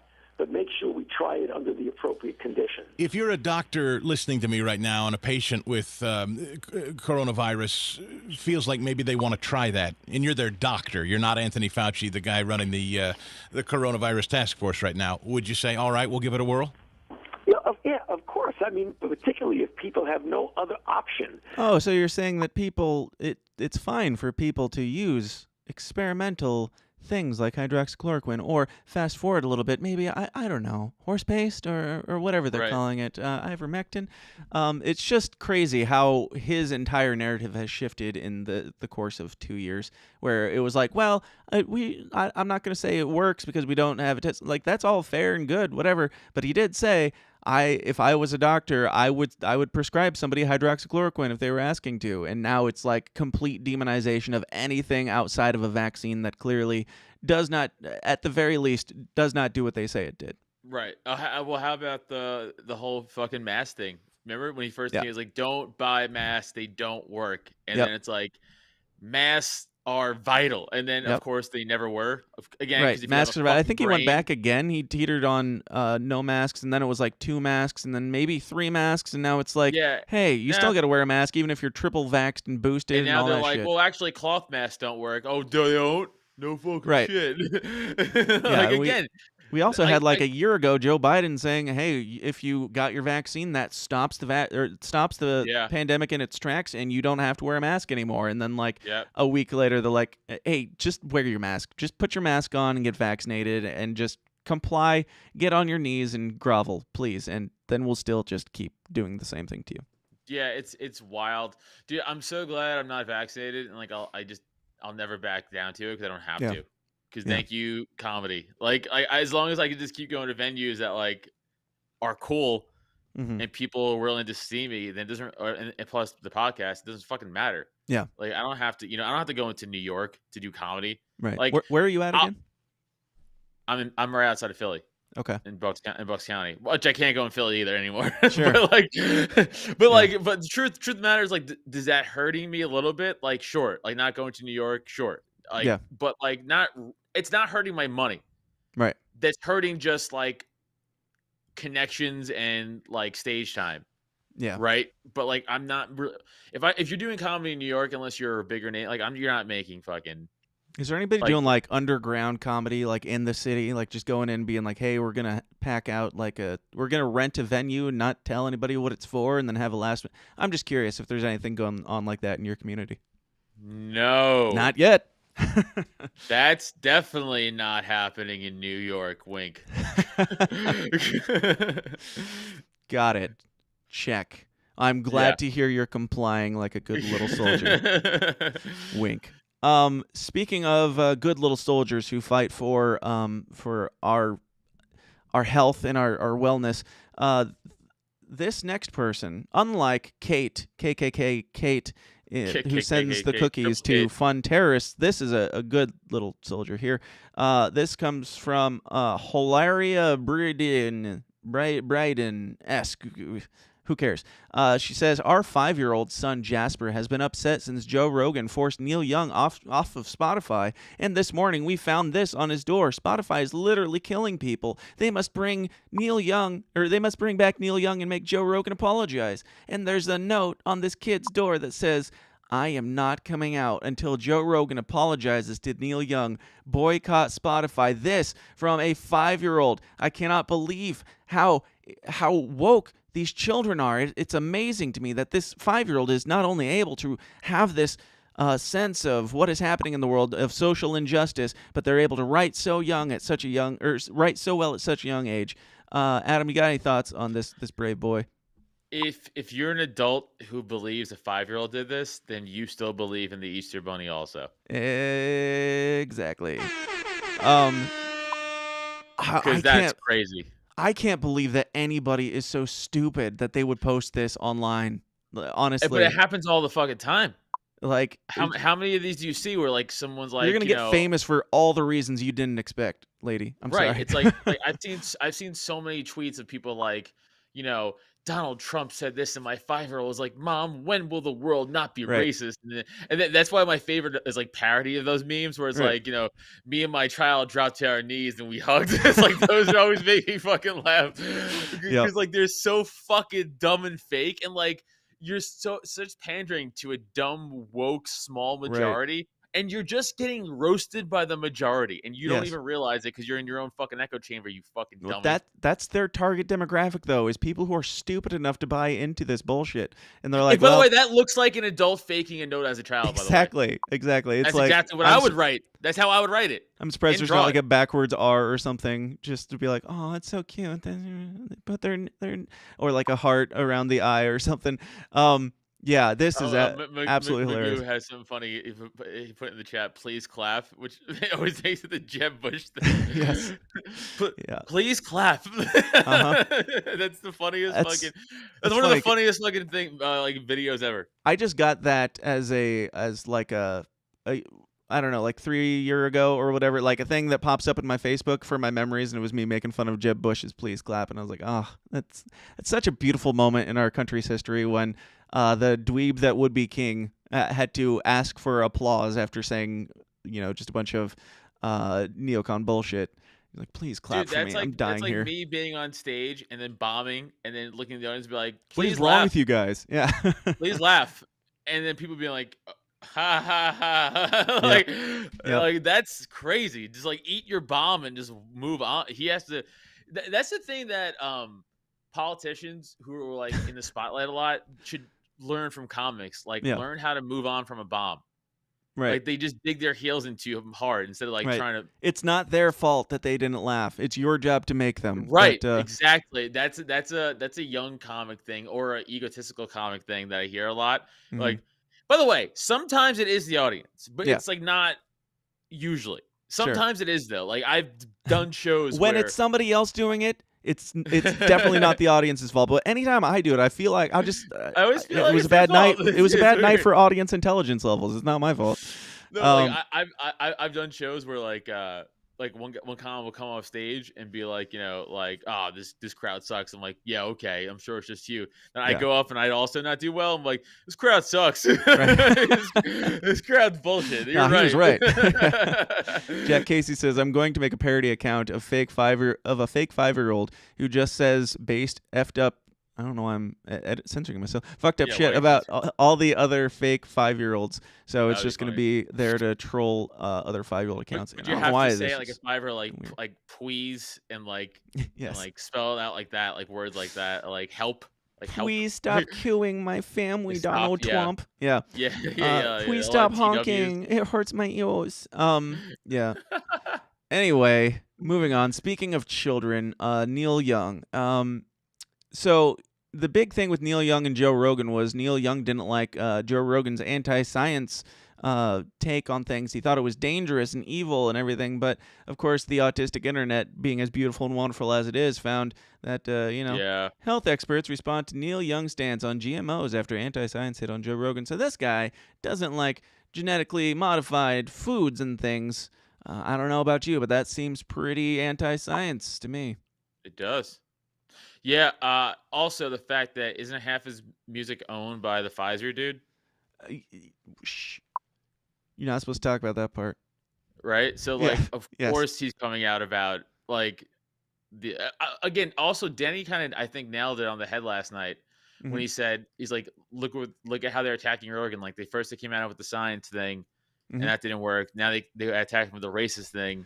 You know, it's funny. That doesn't work, it's like the Me Too thing's coming next. He's right. I feel. Yeah, the whole Joe Rogan thing has been just waves of witch hunt, and it's almost like every week, like Tuesday on the dot, it seems like there's a new thing that we're supposed to care about that Joe Rogan did. It's like the first one was, oh, he's anti-science, and then it was like, oh, Neil Young said this, and then the next week was Jordan Peterson and Joe Rogan saying that most people aren't literally the color black, and that's a racist thing, which I do find that hilarious that Joe Rogan, evil guy, I hear, and Jordan Peterson, literally Hitler, I'm pretty sure I've heard, Red Skull from Captain America. These two men, these two evil, nefarious villains sat down for 4-hour conversation, and all they could come up with for the evilest of things that they said in 4 hours was, some people aren't literally black, period. Yeah, I know. That's what Wild. you got? Yeah, it's crazy. It's like it's almost like they're lying. or out for misinformation Right. themselves, or out of context quotes, or like Yep. yeah, they're just fucking bunch of pieces. They're really such a bunch of scumbags, dude. Like they really are scum. Like I saw a video today of some fucking journalist put out a video of some journalists getting harassed in Ottawa, the trucker convoy. Yeah. And his tweet was like, "This is how journalists are getting tweeted." Fuck you, David. Suck my dick. How about that? Oh, I can't say that. You're 17. Damn it. Don't do that. Oh, shit. Oh, shit. Hey, what about those age of consent laws, Adam? How do you feel about those? 17-year-old. Suck another 17-year-old's dick, David. I What were you was trying saying? to thought now. Oh yeah, the journalist thing. He's like, this is how journalists are getting fucking treated in Canada now. And it was just like a bunch of people being like, yo, fuck off. You guys are like liars. Right. And they're like, we're being harassed and targeted. It's like, well, because you're lying and being dishonest. They're being honest. Do your job. I mean, Yeah. that'll help. That'll go a long way for people not hating you so much. But yeah, so last week when we talked about Joe Rogan stuff, the apology video hadn't come out. The second apology video hadn't come out. So I've got a lot here that we got to talk about because I've got my thoughts. And I know that this is one that a lot of libertarians and a lot of Joe Rogan supporters are back and forth on how they feel about it. So we're just gonna kind of jump through his first video and then we'll talk about it. And then, because I know there are actually some people that don't exist on Twitter and they don't know anything about this. And God bless them, more power to them, because their lives are better than ours. But so you don't have to. We're gonna watch it here, or so you don't have to on your own. We'll watch it here together and we'll talk about it. So this was after all the Neil Young stuff went down. He's not a racist yet at this point. All the Neil Young stuff just went down, and this happened. So here's the first one. If we need audio. Hello, friends. I wanted to make a video to address some of the controversy that's been going on over the past few days. And first of all, to say thank you to everyone that sent love and support. I truly, truly appreciate it. And it's been very nice to hear from you. I wanted to make this video, first of all, because I think there's a lot of people that have a distorted perception of what I do, maybe based on sound bites or based on headlines of articles that are disparaging. The podcast has been accused of spreading dangerous misinformation, specifically about 2 episodes, a little bit about some other ones, but specifically about 2. One with Dr. Peter McCullough and one with Dr. Robert Malone. Dr. Peter McCullough is a cardiologist, and he is the most published physician in his field in history. Dr. Robert Malone owns 9 patents on the creation of mRNA vaccine technology and is at least partially responsible for the creation of the technology that led to mRNA vaccines. Both these people are very highly credentialed, very intelligent, very accomplished people, and they have an opinion that's different from the mainstream narrative. I wanted to hear what their opinion is. I had them on, and because of that... So we're going to jump forward a little bit. We all know what Joe Rogan is. Yeah. He's a nice dude who has a podcast, and he's a deep thinker who likes to dig into things. Similar to, I would say, pretty much any libertarian podcaster that is worth their weight in salt, or I don't know. Gold? Sure, gold, yeah, I like it. Maher? Ooh, yes, Maher. I don't know what the going rate is for Maher, but yes, I agree with you there. I'm going to jump forward ahead because he's basically, in this opening, he's kind of just telling the people that don't know, that don't watch Joe Rogan, what the show is, because a lot of people, I'm sure it's the case, a lot of people that are having very strong opinions about these things have never watched an entire episode of Joe Rogan's show, or they've only watched the ones to hate watch and seethe about and then get mad when they don't come up with more things against Jordan Peterson. So he's kind of just saying, these are the ones that get all the attention because they're the controversial ones. That is not what this show is, really. It's talking to all different people of all different backgrounds and things. So he goes on, and we're going to have to jump through. I don't have timestamps for this, but we're not going to watch the whole 9 minutes and 43 seconds of this diatribe. So we'll see what we get here. Because I'm not a doctor, I'm not a scientist. I'm just a person who sits down and talks to people and has conversations with them. Do I get things wrong? Absolutely, I get things wrong, but I try to correct them. Whenever I get something wrong, I try to correct it because I'm interested in telling the truth. I'm interested in finding out what the truth is. And I'm interested in having interesting conversations with people that have differing opinions. I'm not interested in only talking to people that have one perspective. That's one of the reasons why I had Sanjay Gupta on, Dr. Sanjay Gupta, who I respect very much, and I really enjoyed our conversation together. He has a different opinion than those men honestly. do. I had Dr. Yeah, that's my biggest issue is I feel like he plays the field well because he makes everybody a friend no matter how shitty of a person they are. He's like, no, I love Sanjay Gupta. Sanjay Gupta came on my show and he said this. And then he went back to CNN and lied about the whole scenario and said that he felt threatened or whatever.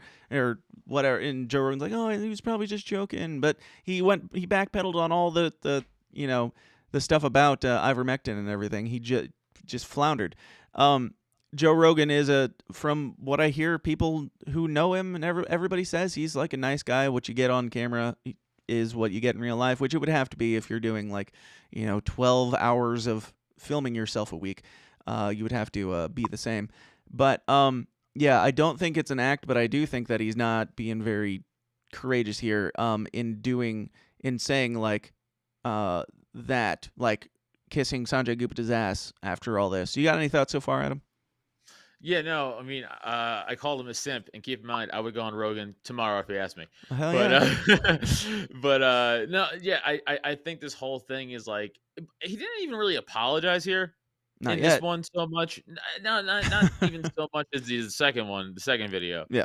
But like this one was more like, he's like, hey, I don't have any beef with Neil Young. He's like, that's cool. He's like, this one was more of like, he's like, hey, I'm just trying to do my thing, and I like everybody. Yeah, that's what this kind of was to me.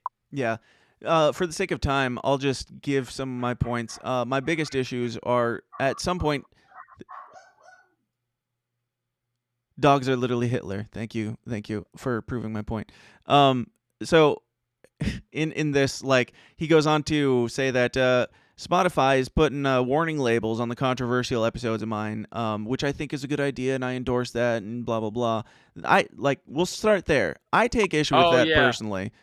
You're condoning a form of censorship. They're still allowing you to say it, but that's a step in the wrong direction, saying, oh, they should be. I'm perfectly fine with them saying that I'm a dangerous individual who talks about scary things. Joe Rogan has fuck you money, and not the rest of us don't. The rest of us who are also, telling the truth and being honest and things, we don't necessarily want warning labels slapped on our stuff for dangerous misinformation or whatever by telling the truth. So I don't approve of that, and I think it's very weak, and I don't think he's really thinking through the impact that this could have on other podcasters that don't have Joe Rogan money. Yeah, I forgot about that whole warning label thing. Yeah, it's fucking lame, dude. Yeah. Especially I feel like Rogan took this fucking Spotify deal, and if Spotify was to cut him, I feel like he has a major lawsuit on his hands probably, or he already got paid. Either way. Yeah. So I'd be like, all right, great. So I'm still taking my money either with a fucking way. I'll just put this back on fucking iTunes. Right. Or I'll put it out myself. Rogan has enough of a following where probably people depends are on what's in his him. contract, though. If they have the right to pull down episodes, or what did he give them when he signed this contract? I could have swore I remember him saying very early on that everything was going to be up and they were going to let me stay and have on whoever I wanted and they won't fuck with my shit. I could have swore he said that. Yeah. Right during the beginning of the deal. Yeah, it sounds familiar. But he also goes on to say, and this was a tweet that I put out after he says something about he wants to balance out the controversial guests, which I thought this was just not a good look. He's like, we need to balance out the controversial guests with so more of like the other side. It's like the other side is literally the mainstream narrative, dude. Like that doesn't get enough of a fair shake these days. Doesn't get enough representation. So I posted this, and so far in life, it is my largest tweet that I've had. So we'll just celebrate that for a second. I posted Joe Rogan pledges to, quote, balance out the controversial guests, because the mainstream narrative just doesn't get enough exposure these days, which currently has 5,646. I bring that up because I do think it is important to, like, once something, I usually only bring up my big impact tweets when it's like something that gives me joy knowing that so many other people agree with it. Like, there's so many people on both sides of this thing, like people saying Joe Rogan is an evil monster, and on one side, and then the other side saying Joe Rogan is a hero. No matter what he does, he can't be wrong. We need more people saying, hey, Joe, we love you. We appreciate the work that you're doing, but dude, this wasn't the way to do it. This doesn't work. Yeah. So I like that there are. This gives me like a little bit of a white pill knowing that many people are just able to see nuance, able to, appreciate what the guy does, but also know when he's just being a bitch, because I think that's what this is. No, I agree. Again, I said it last night on Smith's show, but like, go back to that Bill Burr line, where he's like, just don't apologize, just say no. Right. Especially when you're like one of the guys. I mean, there's only a handful of guys or gals, in the world, but let's admit it, they're probably guys who have the amount of money to just to be offered a Spotify deal of like $500 million or whatever he got. If you are at that level where they can spend that much money to buy you out, I would think you're probably at the level where you can also go fuck you, and that would have such a more tremendous impact on how freedom works in this country, how speech works, how censorship works. Like, you could single-handedly say fuck you to all of this, and I can't guarantee what would happen, but I know that it would be better than what did happen, which was him giving a quasi-soft apology and then them just going on to the next thing, which we'll get to in a minute. But you got any thoughts, Adam?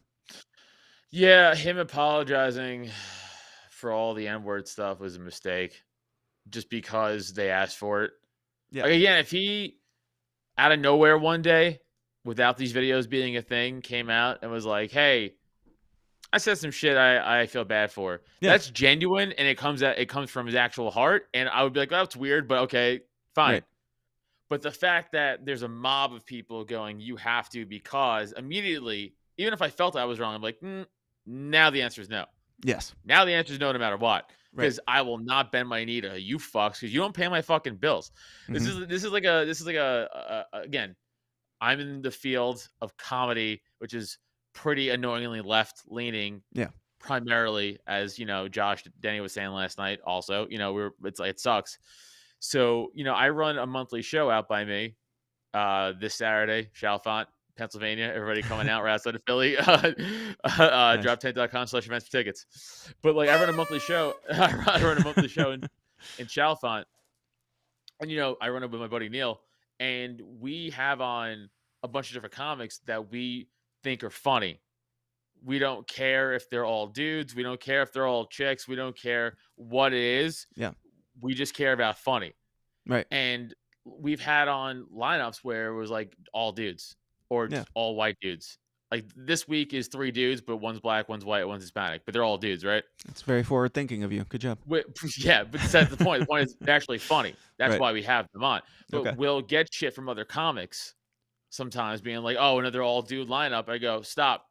Do you pay my fucking bills? Right. Oh, you don't? Because I'm booking a show that I think the people are going to enjoy the most. Right. And I'm not going to book it.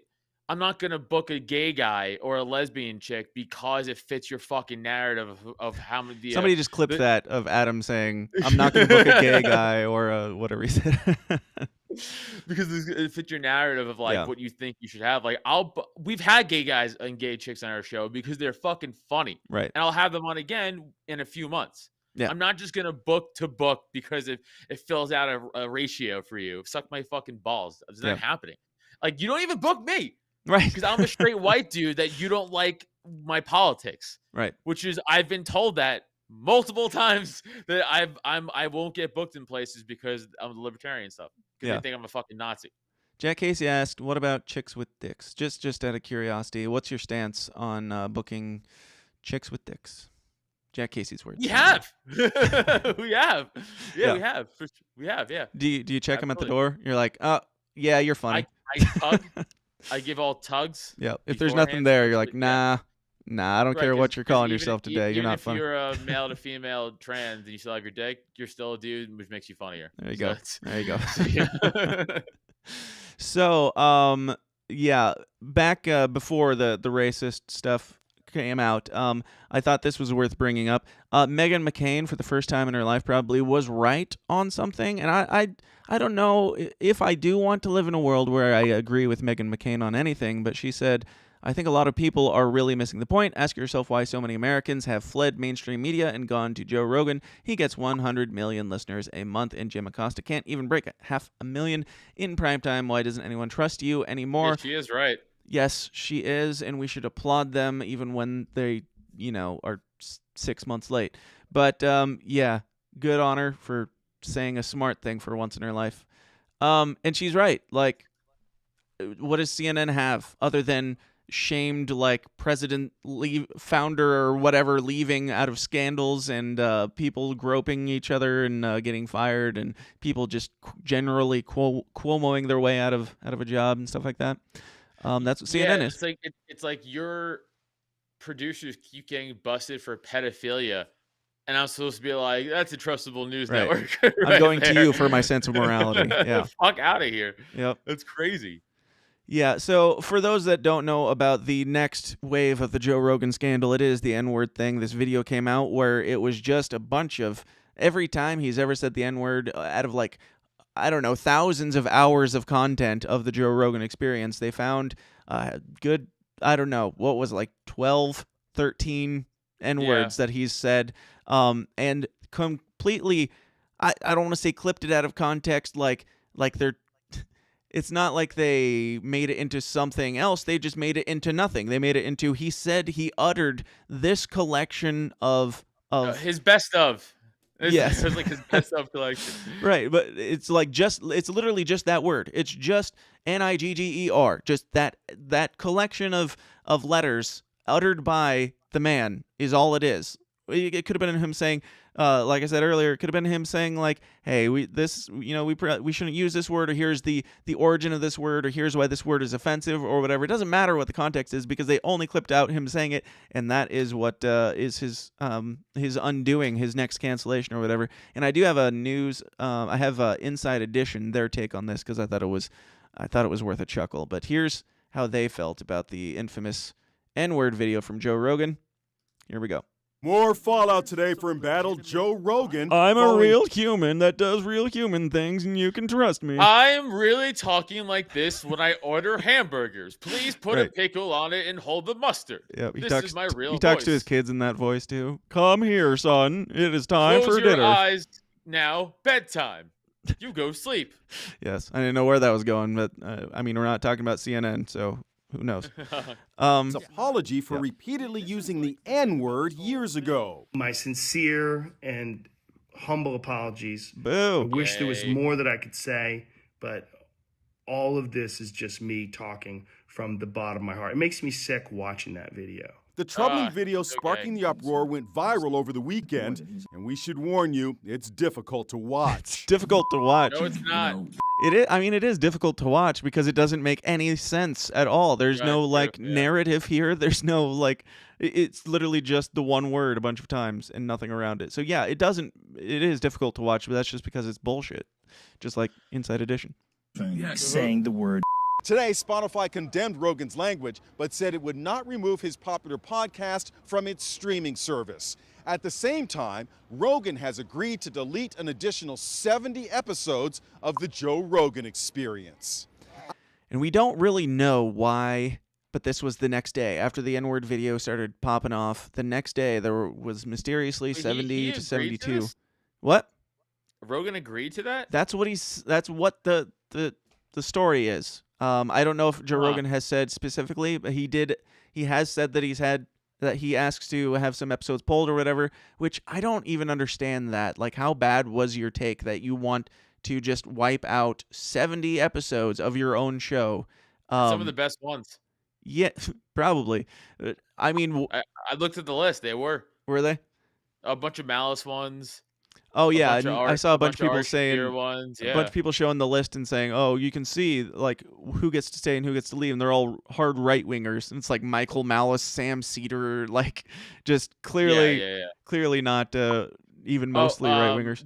Some dumb fucking progressive person put out some chart the other day about like right wing guests compared to left wing guests for Rogan. Yeah. And in the right wing column was Sam Harris and Tulsi Gabbard. Right, that's who it was. That's what I was thinking of. Yeah. And I'm like, hey, Tulsi Gabbard. Yep, that's those two people are Russian not asset. right wing. Yep. Yeah. Yeah, I had like Tim Pool and I don't know. It's just if you're not insane, you're an evil right winger. Like that's these are the two categories, and one category is just this little group of journalists and pedophiles who are like everybody else is hard right and should be feared. So right, it's like you guys should be feared. You're fucking kids. Right. I do not believe that silencing Joe is the answer, writes Spotify CEO. We should have clear lines around content and take action when they are crossed. Is this a professional news outlet? Because why would they have the audio of Joe talking in the background of that's like video editing 101 that you don't have somebody talking at the same time, even if it's quiet, because it's distracting. Like I'm trying to watch this and I really want to hear what Joe's saying, but instead we're listening to what this guy says. These guys are hacks. That's my point. But anyway with that voice. What's that? Anyway with that voice. Hack. Yeah. Puts on the radio voice. Hack. If somebody starts talking to you like that in real life, just run, because they don't kick have. Him in the face. They're gonna try and sell you an NFT or something. This is a slippery slope. 7 days ago, The Rock expressed support for Rogan over allegations that he was spreading disinformation about COVID-19. But in the wake of the N-word controversy... I like how in the first part, like just the clips that they chose, he supported Joe Rogan a couple days ago, and now he's sad. Sad, yeah. They don't need the words from him or anything. They're just like, oh, he doesn't support him now because in light of new stuff. Black turtleneck, sad. Right. And they have The Rock's tweet that says, I was not aware of his N-word use. Learning moment for me. What would you learn? Mr. The Rock, what did you learn exactly? That he's a racist. Yeah, he doesn't have the balls to actually say it, but he's like, oh, I learned from this. Yeah. So dumb, so fucking dumb, dude. Yeah, it's like support your friend or don't, or like you can come up. I don't know. Maybe he said something more than that, but them acting like this is news because The Rock said, oh, I learned something. No, that's just him again, saving it's like, face. what are you implying when you say that? What'd you learn? Like, again, that you really think Rogan's like this fucking hooded Klansman now? Right. Like that it's so like you learn either nothing or you're insinuating crazy shit. That's it. Hold on, I gotta ban somebody because they're being bots. I have that ability. I've never used it. Thank you, Anad Maki. If you're listening to this, if you want to get back in, you're gonna have to change your ways and figure it out. But he's gone now, guys. It's safe. It's safe again. N-word use. Learning moment for me. Aww. Image consultant Mike Paul says this guy is an image consultant. A guy who doesn't know how to use a webcam, who has it pointing up his nose with a turtleneck on that looks like it's suffocating him. He's an image consultant. This guy's too fat for turtlenecks. I'm gonna say it. This guy goes around telling other people how they should present themselves for the best image. If you have more than one chin, don't wear a turtleneck. That should be rule 1 on image consulting. And have your camera a little bit higher than like your belly button might help. Yeah, too. if you're gonna do it, arc your camera or arch your camera higher. Yes. You psychopath. Exactly. Rogan's apology may not be enough to save his brand. If Joe Rogan is getting best counsel right now, today, on this issue, it will include how many people and how many brands and how many shows have gotten away with using the N-word in history?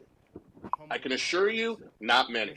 Fox Business Network anchor Liz Clayman. Spotify is in a very difficult position. It's between a rock and a hard place. I mean, they've got this podcast star for whom they paid $100 million reportedly to sign this deal. And why did they see Joe Rogan as so valuable? Because he's outspoken and controversial. But it's kind of a double-edged sword here.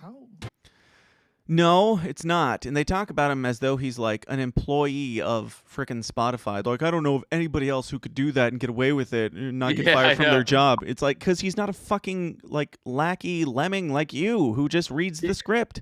He doesn't work for accounting. Like Right. he's not their accountant. Like he's an independent contractor. They paid over $100 million to. Right. Yeah, Like he's got the upper hand. They're the ones begging him. Like, it shouldn't be the other way around here. But if you need to let your dog out, you can. Or, okay, if you're good, we'll watch this this apology video. we're good. The apology video from Joe Rogan. So after the first one, he bent the knee just a little bit. And my biggest issue with that, as I said many times, as much as I love the guy and wish the best for him, that was a bitch move, because you give him an inch.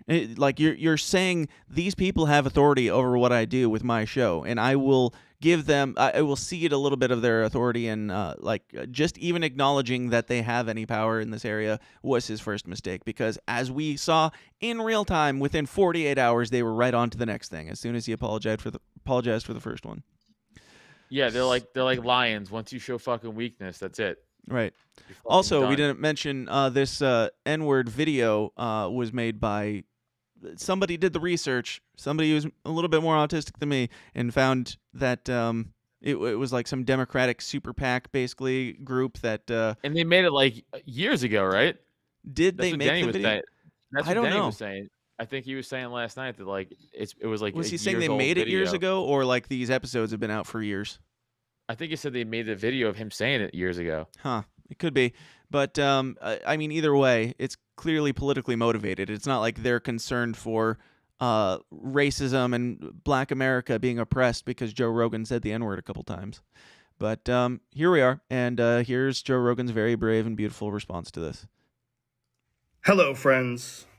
I'm making this video to talk about the most regretful and shameful thing that I've ever had to talk about publicly.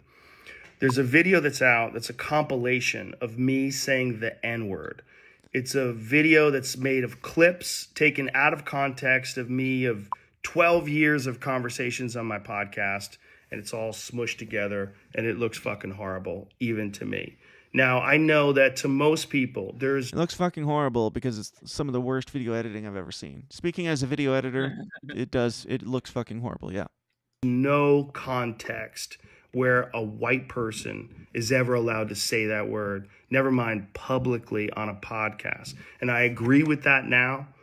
I haven't said it in years, but for a long time. It sounds like, who was it, Matt Damon, who was like, I've never said the F word. I've never said the F word about getting, his daughter had to correct it. She was giving him education, and he was like, no, I've never said it, except for I did in some movies, and I had, like, your daughter had to bring it up to you. Like, that's what this feels like. I haven't said it in years. I'm so sorry. And I don't know. I mean, just off to a bad start. What are your thoughts? The Papa John thing where he's like, hey, I've been working on not saying the N-word. It's like, you gotta work on it.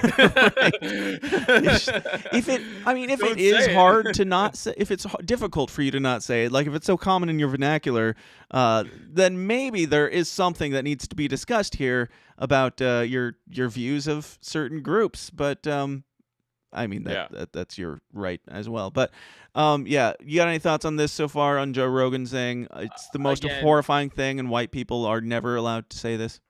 Just don't the apology. Like I already said, like it's like, why would you did it? You did the one thing you could have not done because of what you have. Yeah, the money.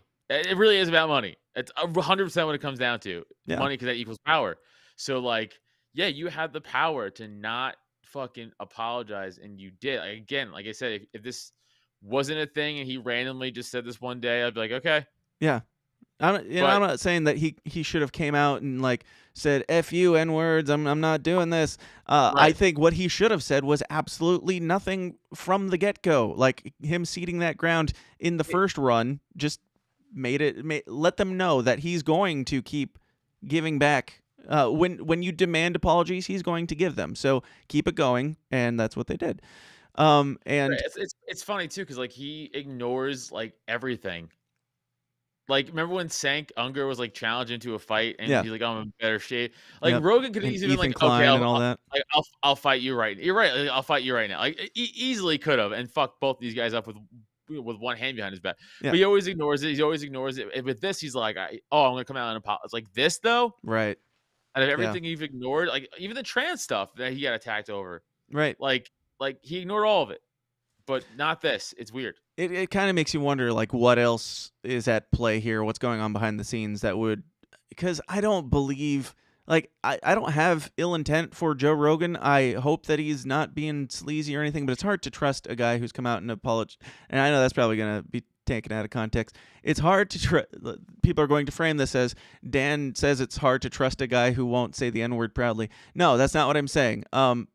You did text me that privately. You're like, and I'm okay, no, right? It's hard to trust Joe Rogan anymore. Ever since he stopped saying the N-word, I just can't take him seriously. No, it's hard to trust because of his track record of just not giving a shit. Like, what changed? What makes this circumstance of attacks different than what you've experienced in the past? Because he's had this on and on and on for years for different things that he's brought up, different people he's had on, like Milo Yiannopoulos and people like that, Owen Benjamin, stuff like that. Controversial figures. Why now? Why is this such a big deal? I have to assume it has something to do with his deal with Spotify. And how much money is enough? How much money do you need to stick to your guns?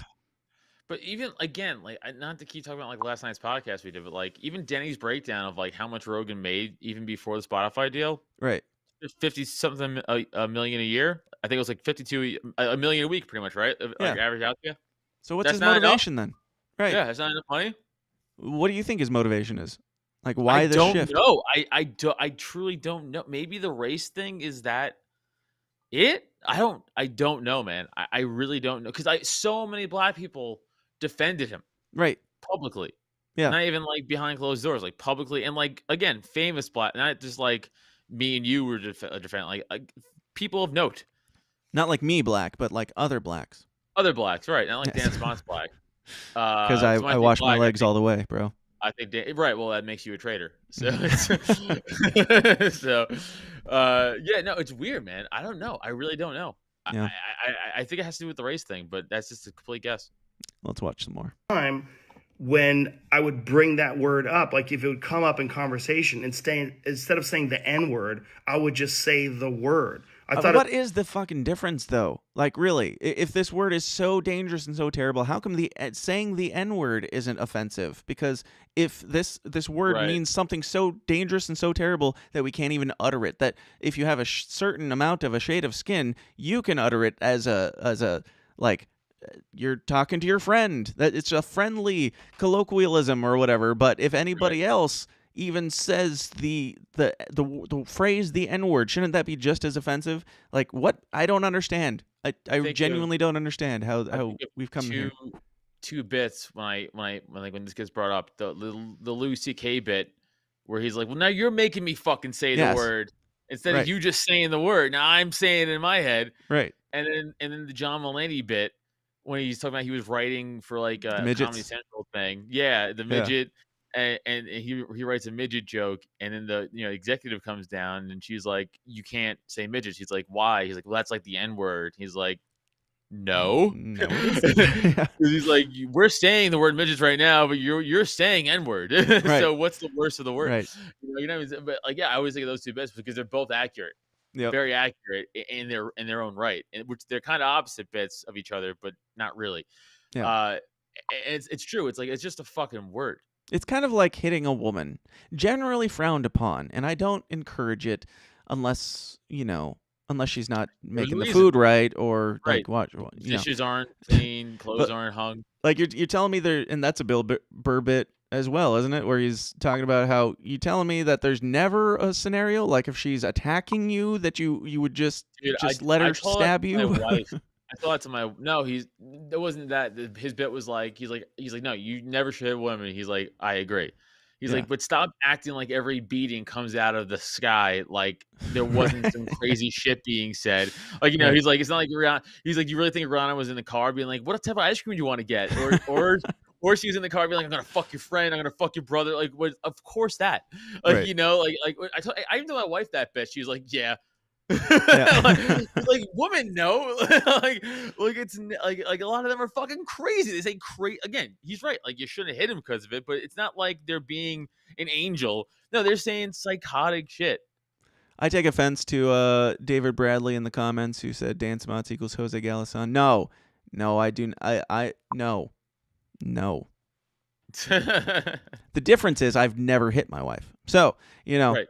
I mean, there's words and there's actions. So I can insult him properly. Right. Exactly. I can't insult a 17-year-old. It feels weird. If my wife snapped and lost her mind and was like running at me with a knife, I'd probably do everything in my power to get away from being stabbed to death. Maybe that just makes me a misogynist. I don't know, but I'd sweet chin music my wife right in the fucking teeth if she tried that shit. Yep. She's 5 feet tall. I'm 6 feet, so I have easy. Hell, I'd do it leverage on for her. less than that. All right, let's watch a little bit more. As long as it was in context, people would understand what I was doing. Like that context was part of the clip we were talking about Red Fox, how Red Fox said that word on television in the 1970s and how times have changed so much since then. Or about how Richard Pryor used it as one of the titles of one of his albums. Or I was quoting a Lenny Bruce bit, or I was quoting a Paul Mooney bit, or I was talking about how Quentin Tarantino used it repeatedly in Pulp Fiction. Or I was talking about how a Netflix executive, ironically... This reminds me of that John Mulaney bit where he's like talking about, what is it, CSI or something with Ice Cube. And he's like, or when, yeah. So you're saying like... They like little girls, right?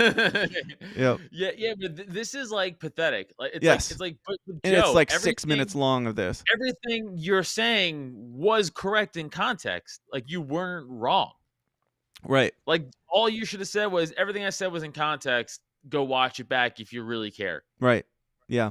That's it.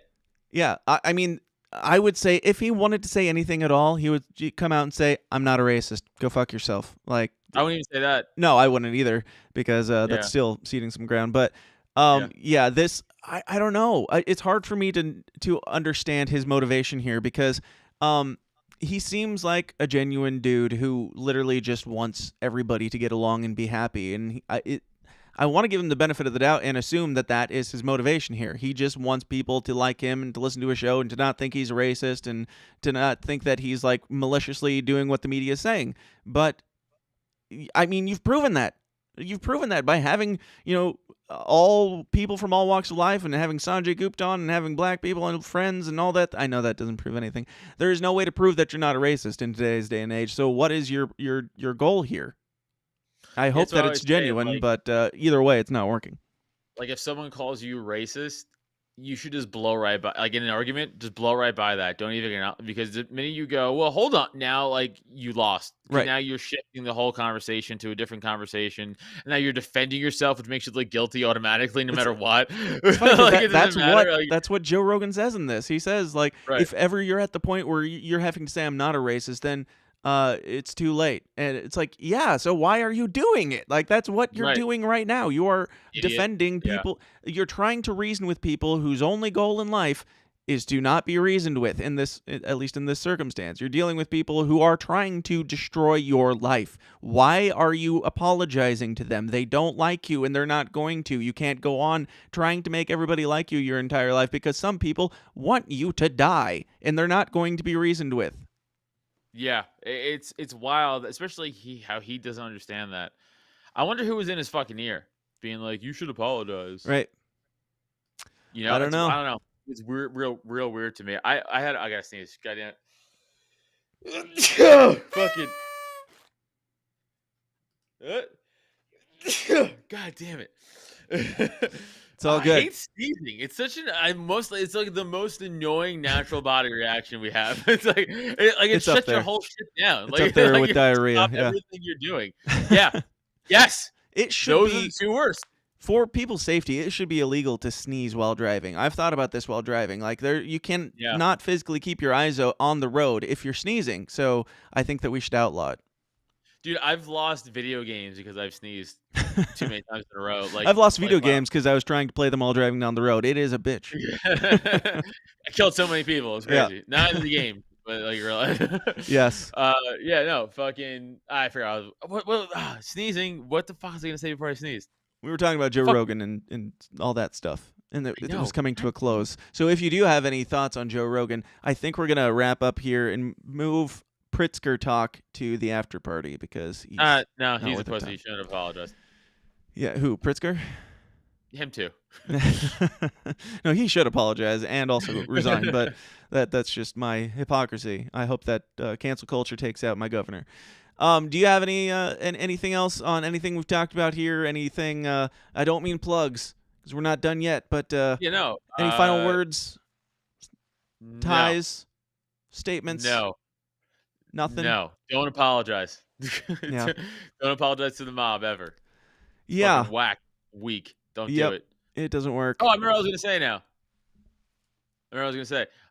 One time, we have a local Philly comic by the name of, actually I won't even say her name because she doesn't deserve that. She sucks at comedy. She's not funny. But on an older podcast episode that we by the way, we put a clip out ourselves. Mm-hmm. Like we put the clip out. Yeah. We were making Anne Frank jokes, and not Anne Frank jokes like about Anne Frank. Just like we said, like what happened if Anne Frank It's okay. lived? She doesn't care. She's fine. Like, with yeah. it. Yeah. No, but it's the point. Even if we were, it didn't. But we weren't even Right. doing that. We were saying like, if she survived, what would she have become? And we said, she'd probably become like a young adult author and write books about like fucking Frankenstein and werewolves and shit, like just goofy shit. Yeah. Like goofy nothings. shit like that. Yeah. And she got so offended at the Jewish jokes that we were making. She like tried to. Like she she wouldn't even tag me. Jewish jokes meaning annoying. just that? Just saying things that have to do with Anne Frank? Yes. Okay. Yeah. And then she was like, oh, we're anti-Semitic. Oh, we're Trump supporters. All this shit, that had nothing to do with anything. And then, you know what happened? Nothing. Because we went, oh, cool, and ignored it. Yeah. And then a bunch of nobody other cares comics, what that person thinks. Right. Because then a bunch of other comics just DM'd us being like, yo, that shit was hilarious. And we're like, yeah, we know. like it's and by the way, like, this is also going to show you like the fake outrage they have. They don't really care about. She sends this is on my comedy podcast I do. She sends Neil Wood, who I do the show with, a message and being like, are you still gonna work with Adam Nutter because he made those jokes? He was like, I was on the podcast making the jokes. You saw my article, right? You hear what your guy said to you? Wasn't that pretty offensive? It's like, did you not understand? Fucking like delusional. Jeez. Like it's crazy. It's fucking crazy, dude. Yeah. It's wild. So we just did nothing and it was fine. Yep. That's all you can do. And like, I don't know, on the apology stuff, I'm in a real world, which we don't live in anymore, I'm a big fan of admitting when you're wrong, and I think it's fine and good to admit when you're wrong, but not when it's being demanded of you. Like, if he genuinely felt that he was wrong, maybe he would have brought it up before now. Like, he would have said, hey, I don't feel like I should say that. But doing it now, not only does it mean nothing to them, it doesn't mean anything to anybody else either. Because if you're apologizing because you're demanded to, it's like when you hit your sibling as a child and they're like, tell your sister that you're sorry and tell her that you love her. And it's like, it's not real. It's not even a real apology, right. No matter how you're like, sorry. Right.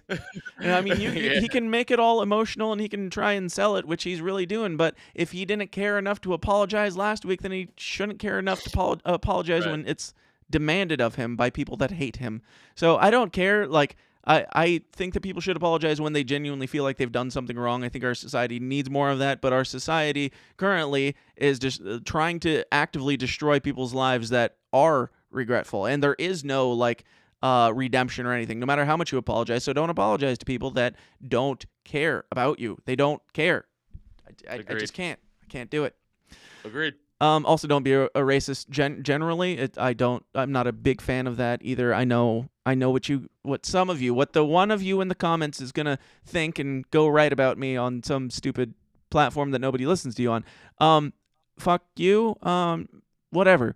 Don't be a racist. I'm black from the knees down. I'm pretty sure that's what we established on here. But Adam, True. Thank you so much for being here and joining me in this rant and roast of the news. Please come again. And before you come again, tell everybody where they can find out all the things about you and all the shit you got going on, man. Yeah, just follow me at Adam Nutter, as you see on the screen, on all the stuff, all the social medias. And again, come see me do comedy. I put all my live shows up, but the things I want to plug, again, this is live. So February 12th, this Saturday, Chalfont, Pennsylvania, right outside of Philly. One show, 8 o'clock. It's a good show. Droptent.com/events for tickets for that. And also April 30th, I'll be up in New Hampshire at the Shell. I'll be headlining. So come on, all you free-loving New Hampshireans, Heights, New Hampshire. New Hamsters, I think is what they're called. New Hamsters. Yes. Coming out to that. Again, tickets available. Droptent.com/events for tickets. Go watch my podcast, listen to it. Cult of Us. It's my comedy podcast. I do it with Neil Wood, who's also a very funny comic. It's available everywhere. YouTube.com/cultofus, Odyssey.com/cultofus. And then for me, for all my stand-up clips I put out there, and for the Porcupine, my libertarian podcast I do, YouTube.com/Adam Nutter, Odyssey.com/Adam Nutter. Right now, we've been doing some LPPA candidate stuff that's been cool. So we've been drilling all like questions to all the candidates running for like ex-con positions in Pennsylvania for the board rep and all that shit, for the board chair and all that good stuff. So we're doing those. We're doing an all-chair one, I think, next Sunday after the Super Bowl. So please subscribe to the channels, follow me and all the stuff. I really super appreciate it. Awesome. Well, Adam, thanks so much again for being here, man. We'll have to do it again soon. But stay on the line, and we'll jump over into the after party in just a minute. All right, guys, thank you for tuning in. Thank you for being here. Yeah, I don't know. Let me know your thoughts. Do you think I'm off base here? Am I being too hard on Mr. Rogan? I do respect all the work that he's done. I don't think he is like necessarily the freedom advocate that we should be looking to for advice right now. He is a billionaire that does billionaire things and says the script when he needs to at times. Like I've got nothing against the guy. I wish him the best. But don't look to people who aren't going through your circumstances for advice on your circumstances. If they are at that point, maybe they're not the best person to be looking to for life advice. And yeah, let me know what you guys think. Do you think that Joe Rogan is... Do you think it outweighs? Do you think the good of Joe Rogan outweighs the ground that he's giving now? And if that ground leads to him becoming soft or whatever, to becoming, competing with CNN for the better propaganda or whatever, like if it comes to that, was it worth it? Was the apology worth it? I don't know what I'm saying. Did the good that Joe Rogan has done in the past, does it outweigh the future that he is sending in a not so positive direction right now? I hope that he just comes back out and says, well, you know what, guys, fuck you. I'm done with this. I'm just going to go do my show. And if you want to pay me more money to do something else, then we'll talk. But until then, fuck yourselves. That's my opinion. Those are my thoughts. I like the guy, and I hope that that he does the right thing. And to you, keep this in mind, because this goes for all of us, especially those of us that are speaking out against some of this stuff. Once you come at the king, that's all it takes for you to become public enemy number one. The more people that listen to you as you come at the king, the more of an enemy you are. But that will not deter us. We will continue right back here doing the same thing next week, if not sooner. Who knows? Because schedules have no meaning. Doing the same thing, just spanking the king's naked bottom and having a good old laugh at it. Because as the world ends, that's all we can do, and that is the best way to not only cope, but also that's what they hate the most. These are fragile humans. These are inbred frickin' elitists, just family totem poles, and we're down to they're lacking some mental capacity up there. That's what we're up against, and it seems to have a fragile ego. So let's keep doing it. Let's keep laughing at it, and Thanks again to Adam. Thanks again to all of you for tuning in for the live stream. If you want to get into the after party live, go join the Downers Club at patreon.com/thesystemIsDown, and we'll try and get you in there in time. But that's where we're going right now to keep this party going. Until next time, question everything, stand comfortable, be bad, have fun, do all the things, and we'll talk to you then. Peace out. Hey guys, thanks for watching. Be sure to like and subscribe on your way out and help us change the world one uncomfortable conversation at a time. And if you like what you hear and you want to hear more, go join the Downers Club at patreon.com/thesystemsdown for bonus episodes of the show every single week. Until next time, please continue to question everything, stand comfortable, and I'll talk to you then. Thanks.